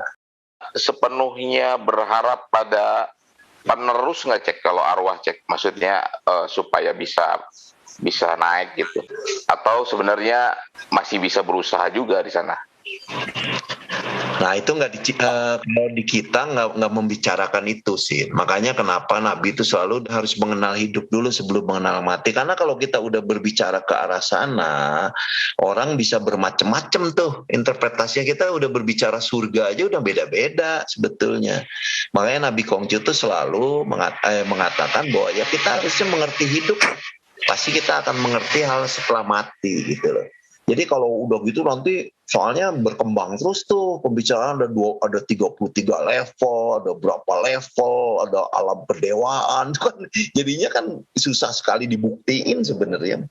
Tapi intinya di kita itu cuma ada 3 aja sih kalau menurut Jack. Nah, yang pertama mengembara arwahnya, yang kedua tanda kutip surga, yang ketiga Peitian. Ada 3 itu aja sebetulnya. Tapi di sananya gimana ya, buat apa juga kita tahu sebenarnya. Udah banyak interpretasi akhirnya, udah macem-macem tuh teori. Nabi Kongcu nggak mau membicarakan lebih jauh dari itu karena pemahaman kita belum nyampe. Tapi orang-orang yang telah mencapai puncak iman, dia akan tahu tuh. Kalau di kita dikatakan akan seperti malaikat, terus udah menjadi Tritunggal dengan langit dan bumi katanya. Jadi dia udah tahu segala sesuatu, mengetahui apa yang akan terjadi. Nah tapi kan kita itu kan ya istilahnya orang-orang yang gimana ya perjalanan hidupnya itu ya. Jadi di Konghucu nggak mau tuh membicarakan itu sampai mendetil gimana, karena orang yang pengetahuan sempurna itu kan sedikit sekali. Kalau kita dikasih pembicaraan kayak gitu jadi ngawur sih sebenarnya mah. Benar. Hayal ya Cek. Iyalah, akhirnya jadi kita akhirnya berfokus ke sana terus kan nggak benar sebenarnya. Harusnya kita fokus ke kehidupan. Tugasnya nanti ketika sudah mati itu masih. Sekarang tugasnya kita hidup begitu gitu kali ya. Hidup gitu. Nah sebenarnya kan semua juga istilahnya pencarian ya. Maksudnya ini kan yang diajarkan. Cuman istilahnya kita kan jadinya mengimani kan. Yang namanya mengimani kan yang sebenarnya benar tuh seperti apa? Menurut saya ya harus dicari tahu gitu. Nah kalau Encek beda sih Sin. Kalau Encek nggak mau mencari tahu hal-hal yang seperti itu. Yang Encek pengen ketahui adalah mengenai kehidupan. Jadi hidup kita kalau kita udah bisa mengendalikan nafsu, mengembangkan kebajikan sehingga kita bahagia dan puas, udah kita menghadapi kehidupan ini akan lapang gitu loh, akan dipenuhi kebahagiaan dan kepuasan. Mengenai kesananya itu udah kewenangan Tuhan. Kalau Cek begitu prinsipnya. Itu yang diimaninya gitu Sin. Jadi hidup di dunia ini kita menjalankan kebajikan, pasti Peitian itu yang kita imani. Nanti di sananya gimana? Ya dengan Tuhan. Ya, kita yang hadapi nanti masing-masing. Intinya sih kebahagiaan sejati ya. Iya, sama di kita puas loh. Hidup itu bukan puas. kebahagiaan tapi tanpa kepuasan harus. Makanya kita balik lagi, manusia itu yin yang, karena alam semesta ini yin yang. Kalau agama lain kadang-kala disuruh meninggalkan kehidupan duniawi dia untuk mencapai kesempurnaan atau kesucian. Agama Konghucu tidak pernah mengajarkan seperti itu, karena kita harus menjadi manusia yang menjalankan kemanusiaan kita sehingga menjadi manusia yang manusiawi. Kan sebenarnya kan intinya begitu.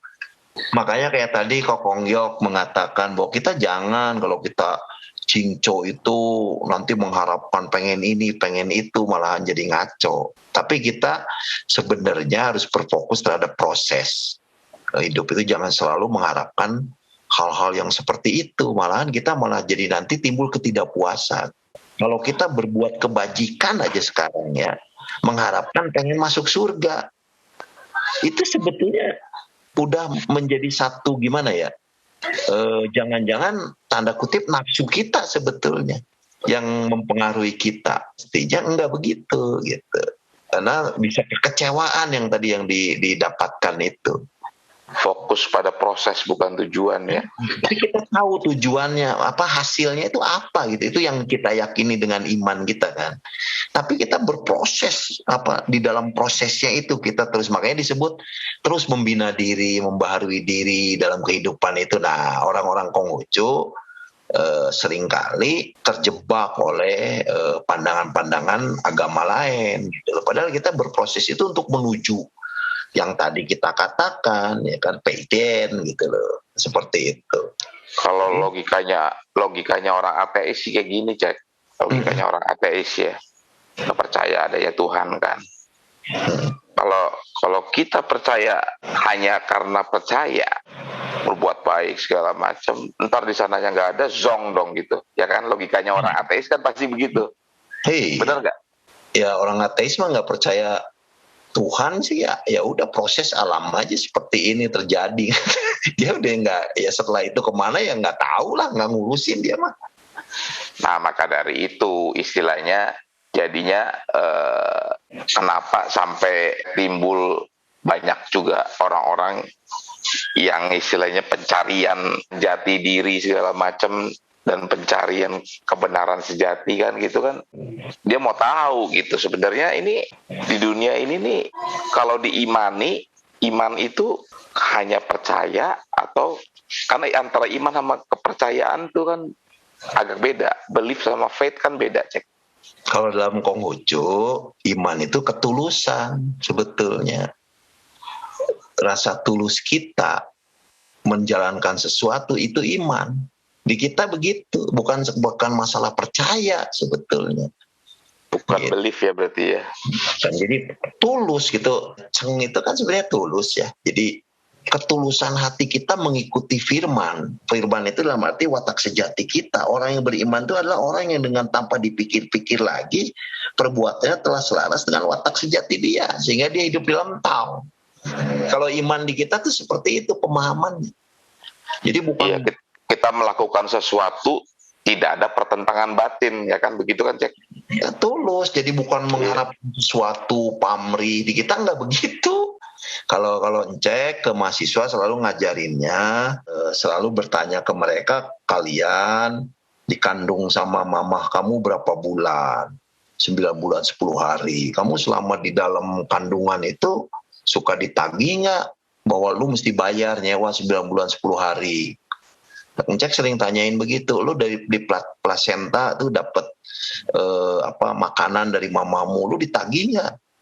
Terus sampai dia lahir, dipotong plasentanya dan seterusnya sampai dia gede, ya kan? Dia udah banyak menerima, kata. Betul kan ya? Hidup ini sebenarnya banyak menerima, kata Cek. Nah, kita udah banyak menerima, maka kita dalam kehidupannya harusnya banyak memberi.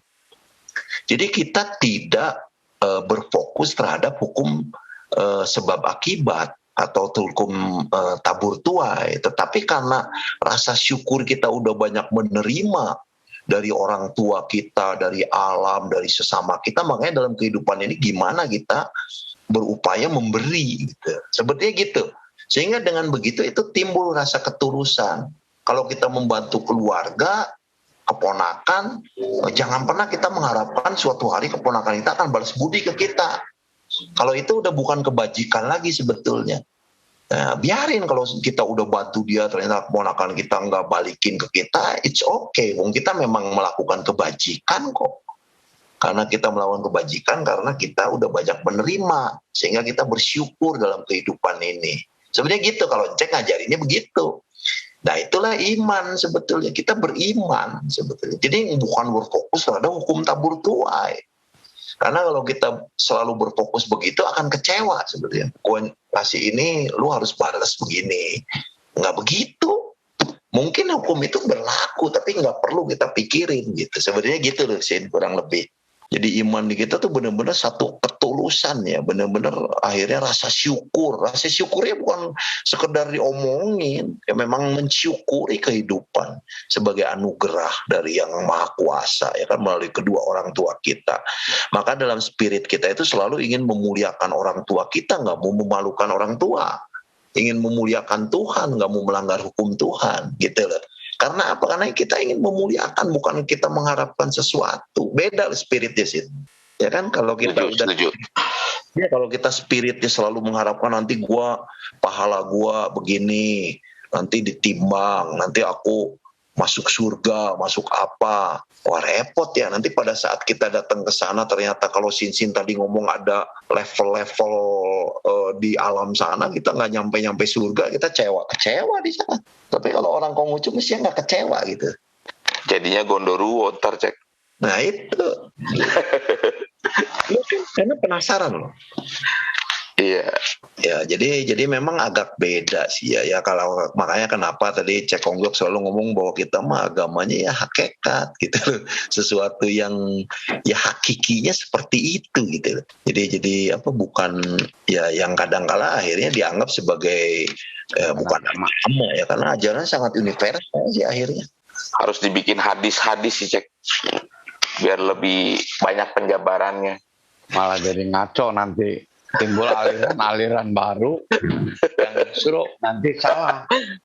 Iya, bukan melanjutkan ajaran Konghucu, ajarannya Kongjok nanti.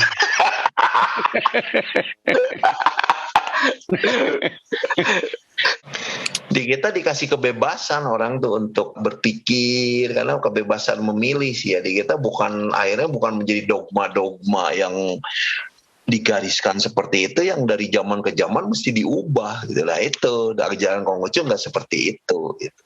Jadi kita memang benar-benar ya selalu kalau Kongjok dulu ngajarin ya menggunakan akal pikiran ya kan, ya di samping tentu mengasah rasa sih sebetulnya. Kalau di kita kan Konghucu kan berpikir itu kan hati, kata Bingcu kan tugas hati untuk berpikir ya kok ya. Iya. Kalau Cek mah nggak bisa cungun, jadi ngejelasinnya pakai bahasa-bahasa sehari-hari aja gitu. Tapi satu sisi kalau dibahas dari cungannya menarik sekali ya sebenarnya, dari asal hurufnya, asal katanya gitu ya.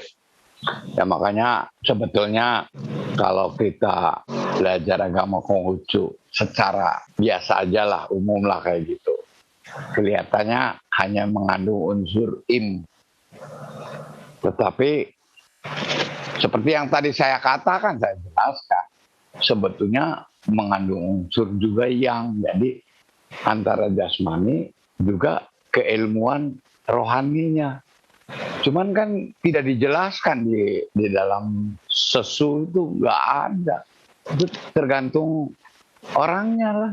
Pada akhirnya nantinya kayak tadi tentang kun atau cin, cince.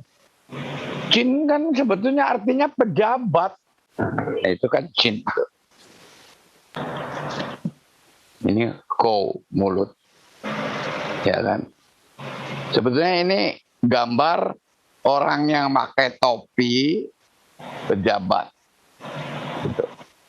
Kalau dilihat dari depan seginilah kepala orang, ini belakangnya gitu. Ini dilihat dari depan nih. Ya kan? Ini dari samping, ini belakangnya ada. Belakangnya. Ini artinya orang, ko itu orang. Ini pejabat ini.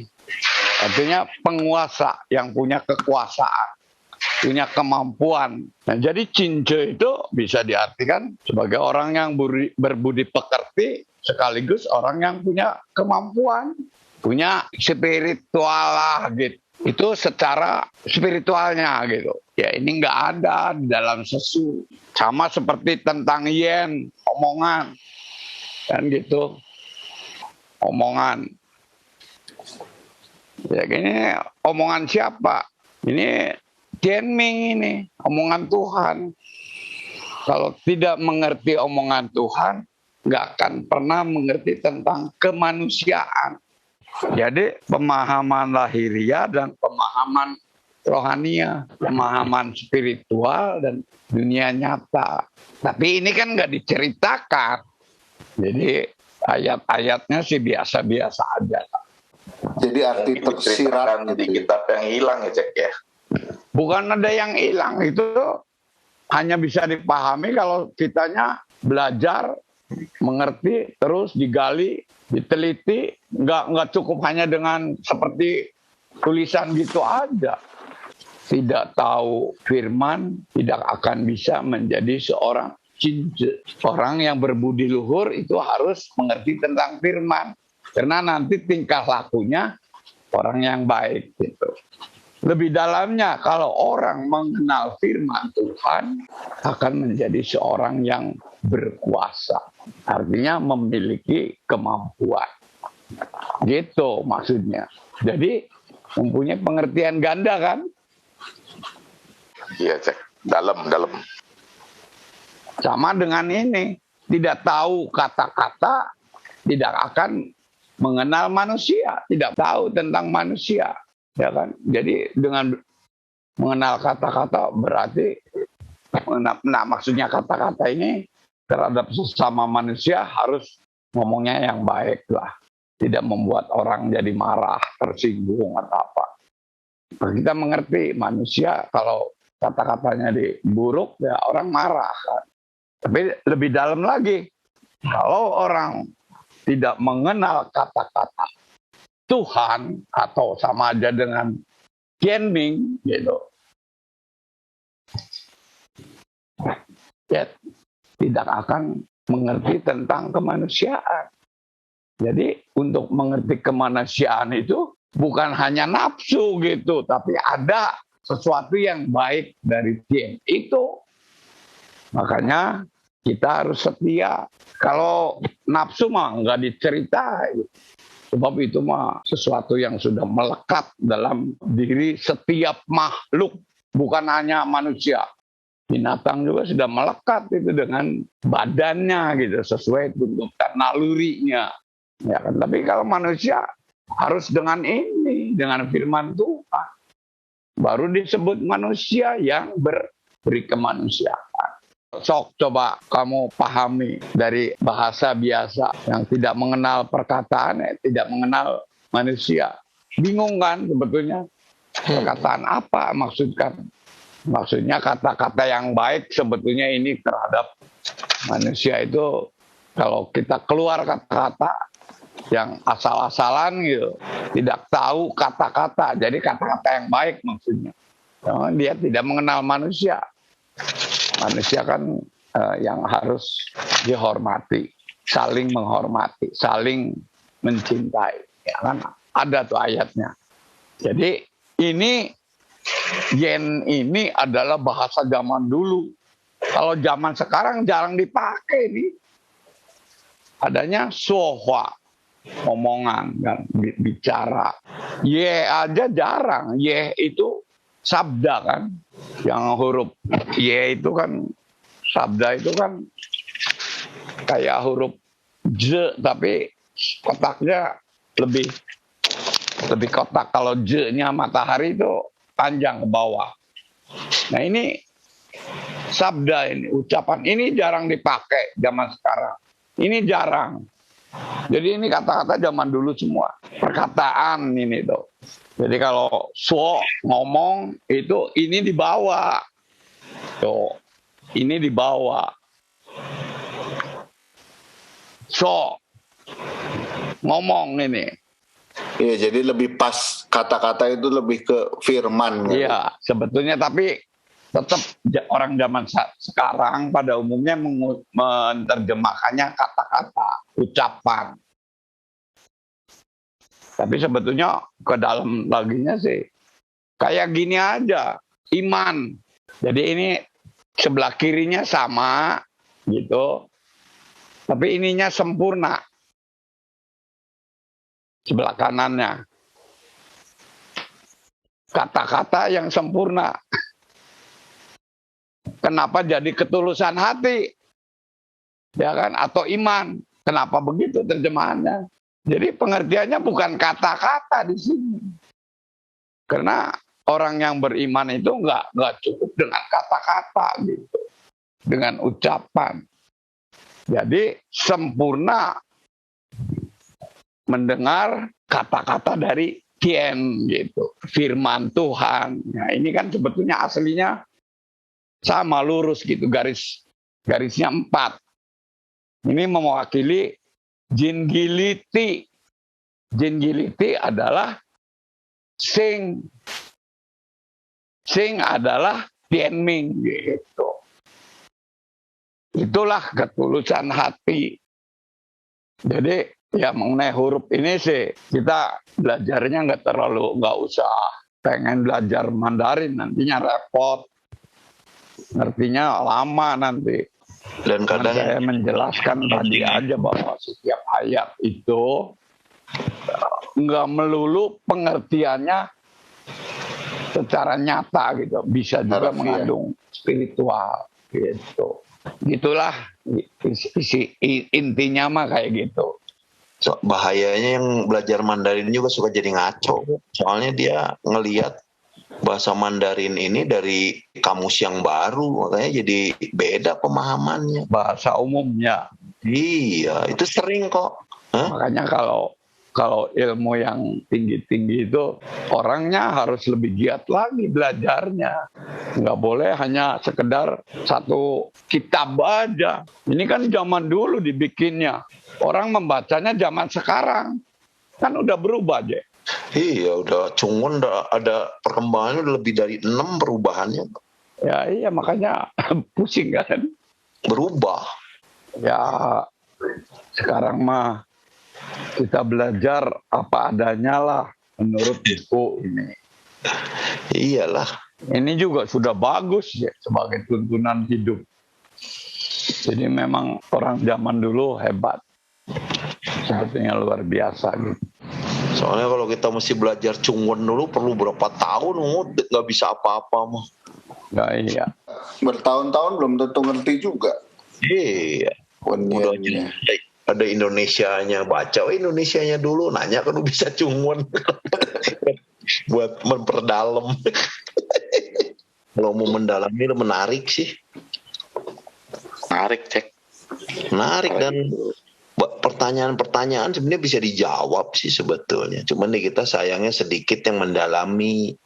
Makanya yang pertanyaan-pertanyaan mengenai afterlife, mengenai apa tuh kayaknya kita menghindari gitu. Padahal kan kita ada batasan-batasan. Menghindari karena nggak ngerti, Om. Kalau ngerti mah mungkin dijawab. Iya, karena nggak mendalami gitu kok. Jadi padahal menarik. Kalau Ceng tadi iman, kan sebetulnya bukan iman lah, ketulusan hati. Nah kalau iya, yang kata iman Chungwonnya sendiri ada nggak di kitab disebut selain Ceng, ada nggak? Nggak ada. Iman yang lain. Jangan-jangan kayak tadi tuh ada Ci, 2 biji, 2 macam. Jadi sebetulnya sinonimnya itu adalah Tao. Ceng itu. Agak lain kan kalau enggak, pemahamannya gini. Sesuatu yang secara otomatis berjalan, bergerak gitu. Yang merupakan hukum Tuhan. Kayak air yang mengalir secara otomatis ke bawah. Ceng itu jalan sucinya Tuhan. Ketulusan hati Tuhan itu begitu gitu. Sewajarnya. Oke, dikasih kamu.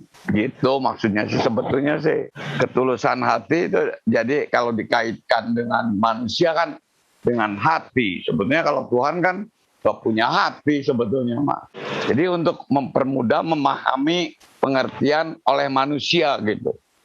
Maka dikatakan iman atau ketulusan hati adalah jalan suci Tuhan. Jadi punya Tuhan itu mah. Gitu maksudnya. Sok. Ya. Direnungkan tentang ketulusan hati itu sesuatu yang bergerak dengan sendirinya kan? Iya. Iya, itu ketulusan hati. Jadi sesuatu yang bergerak kayak tahu gitu, hukum Tuhan. Mengalir begitu saja. Iman itulah jalan suci Tuhan, ya kan? Sebenarnya gitu. Karena kalau Tuhan itu kan yang namanya ketulusan, ya iman itu jalan suci Tuhan itu kan ya kayak Kokong Yok selalu mencontohkannya bumi mengelilingi matahari kan begitu. Terus dia dalam orbitnya itu dia dalam Tao kan. Itu yang namanya Tien Tao, dia karena nggak punya kehendak bebas. Nah karena dia terus-terusan di situ, itulah kondisinya dalam iman gitu. Siapa yang mengikatnya? Ya Tien Li, ya hukum Tuhan yang mengikatkan dalam arti gaya gravitasi antar planet itu yang menyebabkan dia tetap ada di situ gitu. Sebetulnya orang dijelasin kayak gitu paham tuh kok. Iya, ya bisa. Asal bisa menjelaskan lalu mencari analogi. Iya, analoginya yang memang begitu di dunia ini.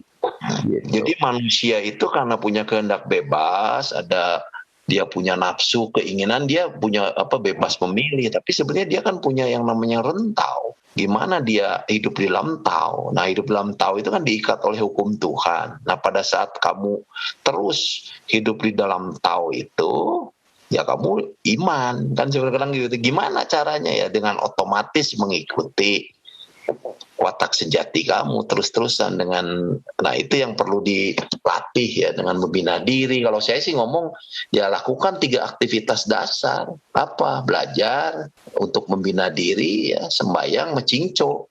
Ya, itu lakukan supaya kita menjadi manusia yang beriman. Supaya iman akan lebih jelas ya. Seperti yang tadi saya uraikan bahwa Jen itu adalah firman Tuhan yang 4 itu artinya kata-kata yang sempurna. Nah, watak sejati kan. Nah, semua orang menerima jalan suci Tuhan ini akan lebih jelas. Nah, ini ada ayat Lungi disebut Nabi Kungce bersabda, orang yang sejak lahir sudah bijaksana, inilah orang tingkat teratas. Orang yang belajar lalu bijaksana, ialah orang tingkat kedua.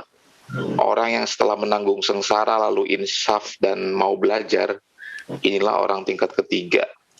Dan orang yang sekalipun sudah menanggung sengsara tetapi tidak mau insaf untuk belajar, ialah orang yang paling rendah di antara rakyat. Nah, ini kenapa bisa orang dilahirkan berbeda-beda ya? Maksudnya? Ada yang udah bijaksana, terus ya itu tadi rohnya dari orang tua tuh, yang tadi si Uung ngomong gen dari orang tua. Gen berarti. Jadi jangan nyalahin Tuhan loh. Jadi orang itu di dunia ini sebetulnya kalau di dalam Bingju itu disebutin bahwa Tuhan tuh menciptakan manusia itu ada yang dijadikan raja, ada yang dijadikan guru. Yang jadi nabi gitu loh. Makanya kenapa orang itu seolah ada grade-nya seperti itu. Tapi kan nanti kan yang lahir bijaksana itu kan memang orang yang dipilih sama Tuhan sebenarnya. Nah makanya kalau dari sini kan kita berpikirnya berarti Tuhan menciptakan manusia itu nggak sama. Ya memang ada orang-orang tertentu yang beda sih sebetulnya. Memang nggak persis sama. Nanti orang-orang itu pada dasarnya semua orang sama dalam arti dikaruniain watak sejati sama nafsu, semua sama. Benar. Cuman kalau saya ya masuk logikanya nih karena memang bawaan karma gitu loh. Jadinya jadi masuk akal kalau misalkan saya dari lahir udah bijaksana, enak bener gitu kan. Kalau menurut saya karmanya bukan karma kita di kehidupan sebelumnya sih, tapi karmanya orang tua, perbuatan orang tua dan leluhur. Berarti kan kalau kayak gitu jadinya logikanya ya, kok gue dilahirin di karma orang tua yang ini gitu kan? Depan takdir tuh. Nah, artinya kan jadi nggak setara, Cek, kalau kayak gitu. Bener nggak? Ya gimana, sama aja kamu menyalahin hukum Tuhan. Sekarang nggak usah susah-susah, kamu punya anak ini.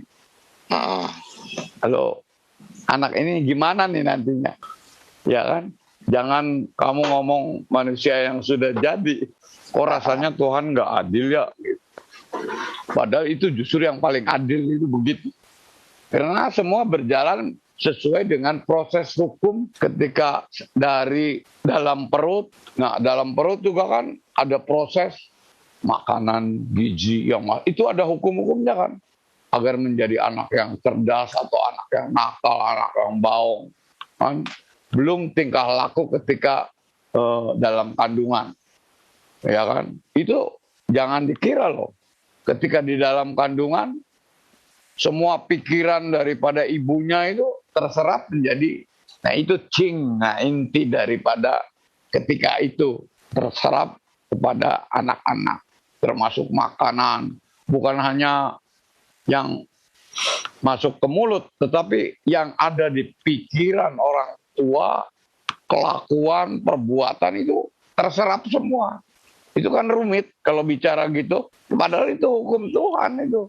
Terus Belum setelah sudah lahir, porojo, iya, didikannya, pendidikannya, contohnya, lalu situasi ekonominya belum tentu sama setiap orang, gizi yang dia terima, kondisi karakter orang tuanya, pasti abai tante, akur atau itu kan jangan dikira tidak berpengaruh lah. Itu energi itu. Tapi kan bukan salah anaknya, Cek. ya memang bukan. Ya bukan memang. Makanya orang tua, kalau misalnya ketemu orang tua yang begitu kan, kenapa orang tuanya tidak hidup dalam jalan suci dulunya? Ya kan gitu. Kecuali dia tadinya hidup dalam jalan suci, kok kenapa melahirkan anak yang tidak sesuai gitu. Nah itu baru di pertanyaan. Ada lingkungan juga tapi. Nah iya kan. Logikanya masuknya justru kalau saya ya, jadi nangkepnya saya bisa dilahirkan di orang tua ini ya karena sayanya dulunya begini gitu. Ya menurut kamu, apa benar kayak gitu? Ya Enggak, itu menurut tebakan kamu aja karena pikiran kamu sudah terbentuk begitu gitu. Maksudnya gini, Cek, kalau misalkan kita beranggapan bahwa itu berdasarkan dari orang tua misalkan ya, artinya ya kita dilahirkan di orang tua yang mana itu dari Tian nggak sama gitu. Iya memang nggak sama sih. Maksudnya gini, Tian tuh ngasih nggak sama. Tian ngasih apa tuh yang watak sejati sifat-sifat Tian sama. Itu semua sama. Ya, tapi cingnya orang itu beda karena tergantung orang tua dan tidak hanya orang tua, kakek neneknya, kongco-kongconya, kongco-kongco-coconya gitu loh sih. Itu terbawa dalam darah daging. Benar. Tapi sebagai aku, starting point-nya beda gitu jadinya. Oh betul, memang. Iya. Makanya kan disebut di ayatnya begitu. Beda gitu kan, ada yang langsung bijaksana, ada yang harus belajar karena dari lingkungan dan dari leluhur. Benar, tapi sebagai aku otomatis milihnya kalau bisa ya lahirnya di orang tua yang baik dong, yang semuanya baik lah jadi supaya bisa langsung bijaksana, benar nggak? Iya, tapi kan iya betul kalau bisa milih sih. Tapi iya kan? Tapi kan hukumnya begitu gitu loh. Maksudnya kayaknya kalau semua jadi bijaksana, kayaknya Nabi Kongsu nggak perlu agama kayaknya mah gitu. Nah, lain lagi ceritanya karena kamu yang menentukan begitu. Jadi menurut saya lain. Karmanya itu karma betul ada, tapi bukan karma kita kehidupan sebelumnya sih, tapi karma perbuatan leluhur menurut saya sih. Makanya kamu bisa lakukan sekarang ya menumpuk karma kebaikan untuk di bawah kamu. Gitu kan. Ya pay it forward kan nggak bisa. Akunya ya belajar. Iya, Iya benar sih, maksudnya minimal tidak jadi bijaksana pun saya sudah menanam karma baik ke bawah saya gitu loh. Jadi Biarlah memperbaiki cucu-cucu keturunan. saya nanti yang jadi bijaksana, itu kan nggak ada masalah. seperti yang dibilang sama Cek Uung juga kan sebenarnya agama Konghucu juga nggak menegasi reinkarnasi kan. Reinkarnasi cuma salah satu bagian dari perubahan dan peleburan, benar nggak Cek? Cuma satu bagian dari mungkin Peleburan dan perubahan kan, Mungkin satu bagian. Itu juga Iya. masih bingung lah. Kenapa kita pengen tahu keturunan mesti meneliti gen? Ya istilahnya kita mau punya keturunan juga kadang milih hari lahir gitu kan. Oh, kalau itu mah usaha manusia. Usaha manusia. Yang bagusnya sih manusia lahir secara alam. Nah itu kehendak Tien, bro. Kalau sudah disesar itu kehendak manusia.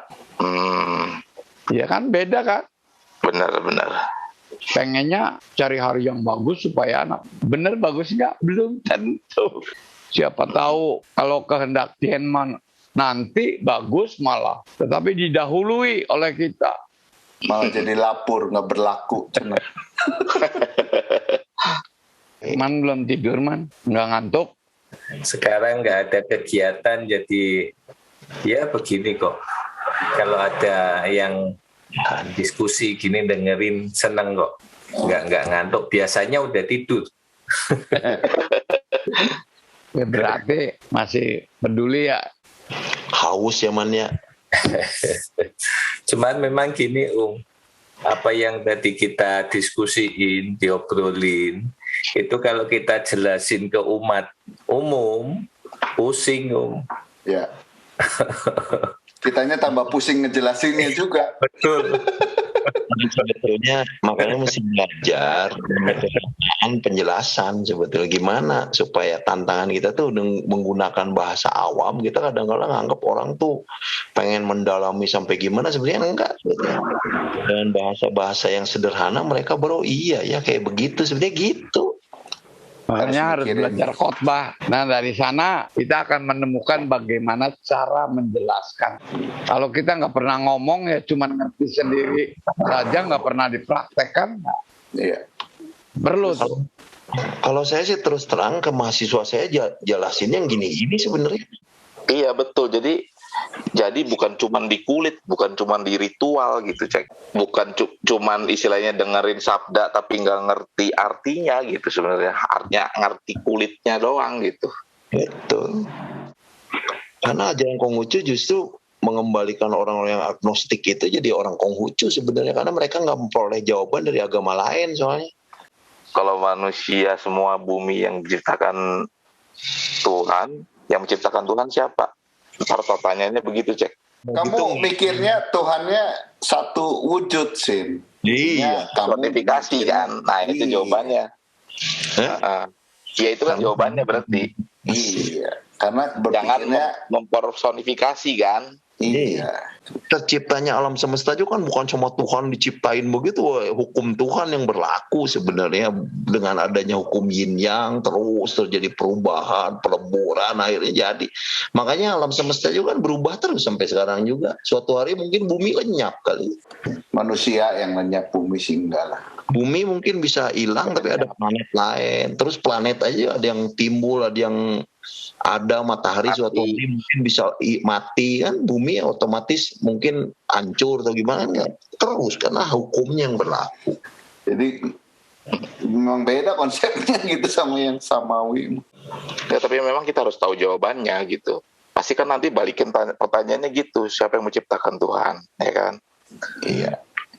Makanya dari situ pemahaman yang baik tuh penting gitu. Iya. Tapi ternyata orang tuh seringkali pertanyaannya tuh nggak serumit yang kita duga. Makanya kelebihannya itu Konghucu juga ya, nggak berbenturan loh sama sains tuh istilahnya. Ya, istilahnya terjadinya bumi apa ya memang begitu hukum Tuhan gitu ya.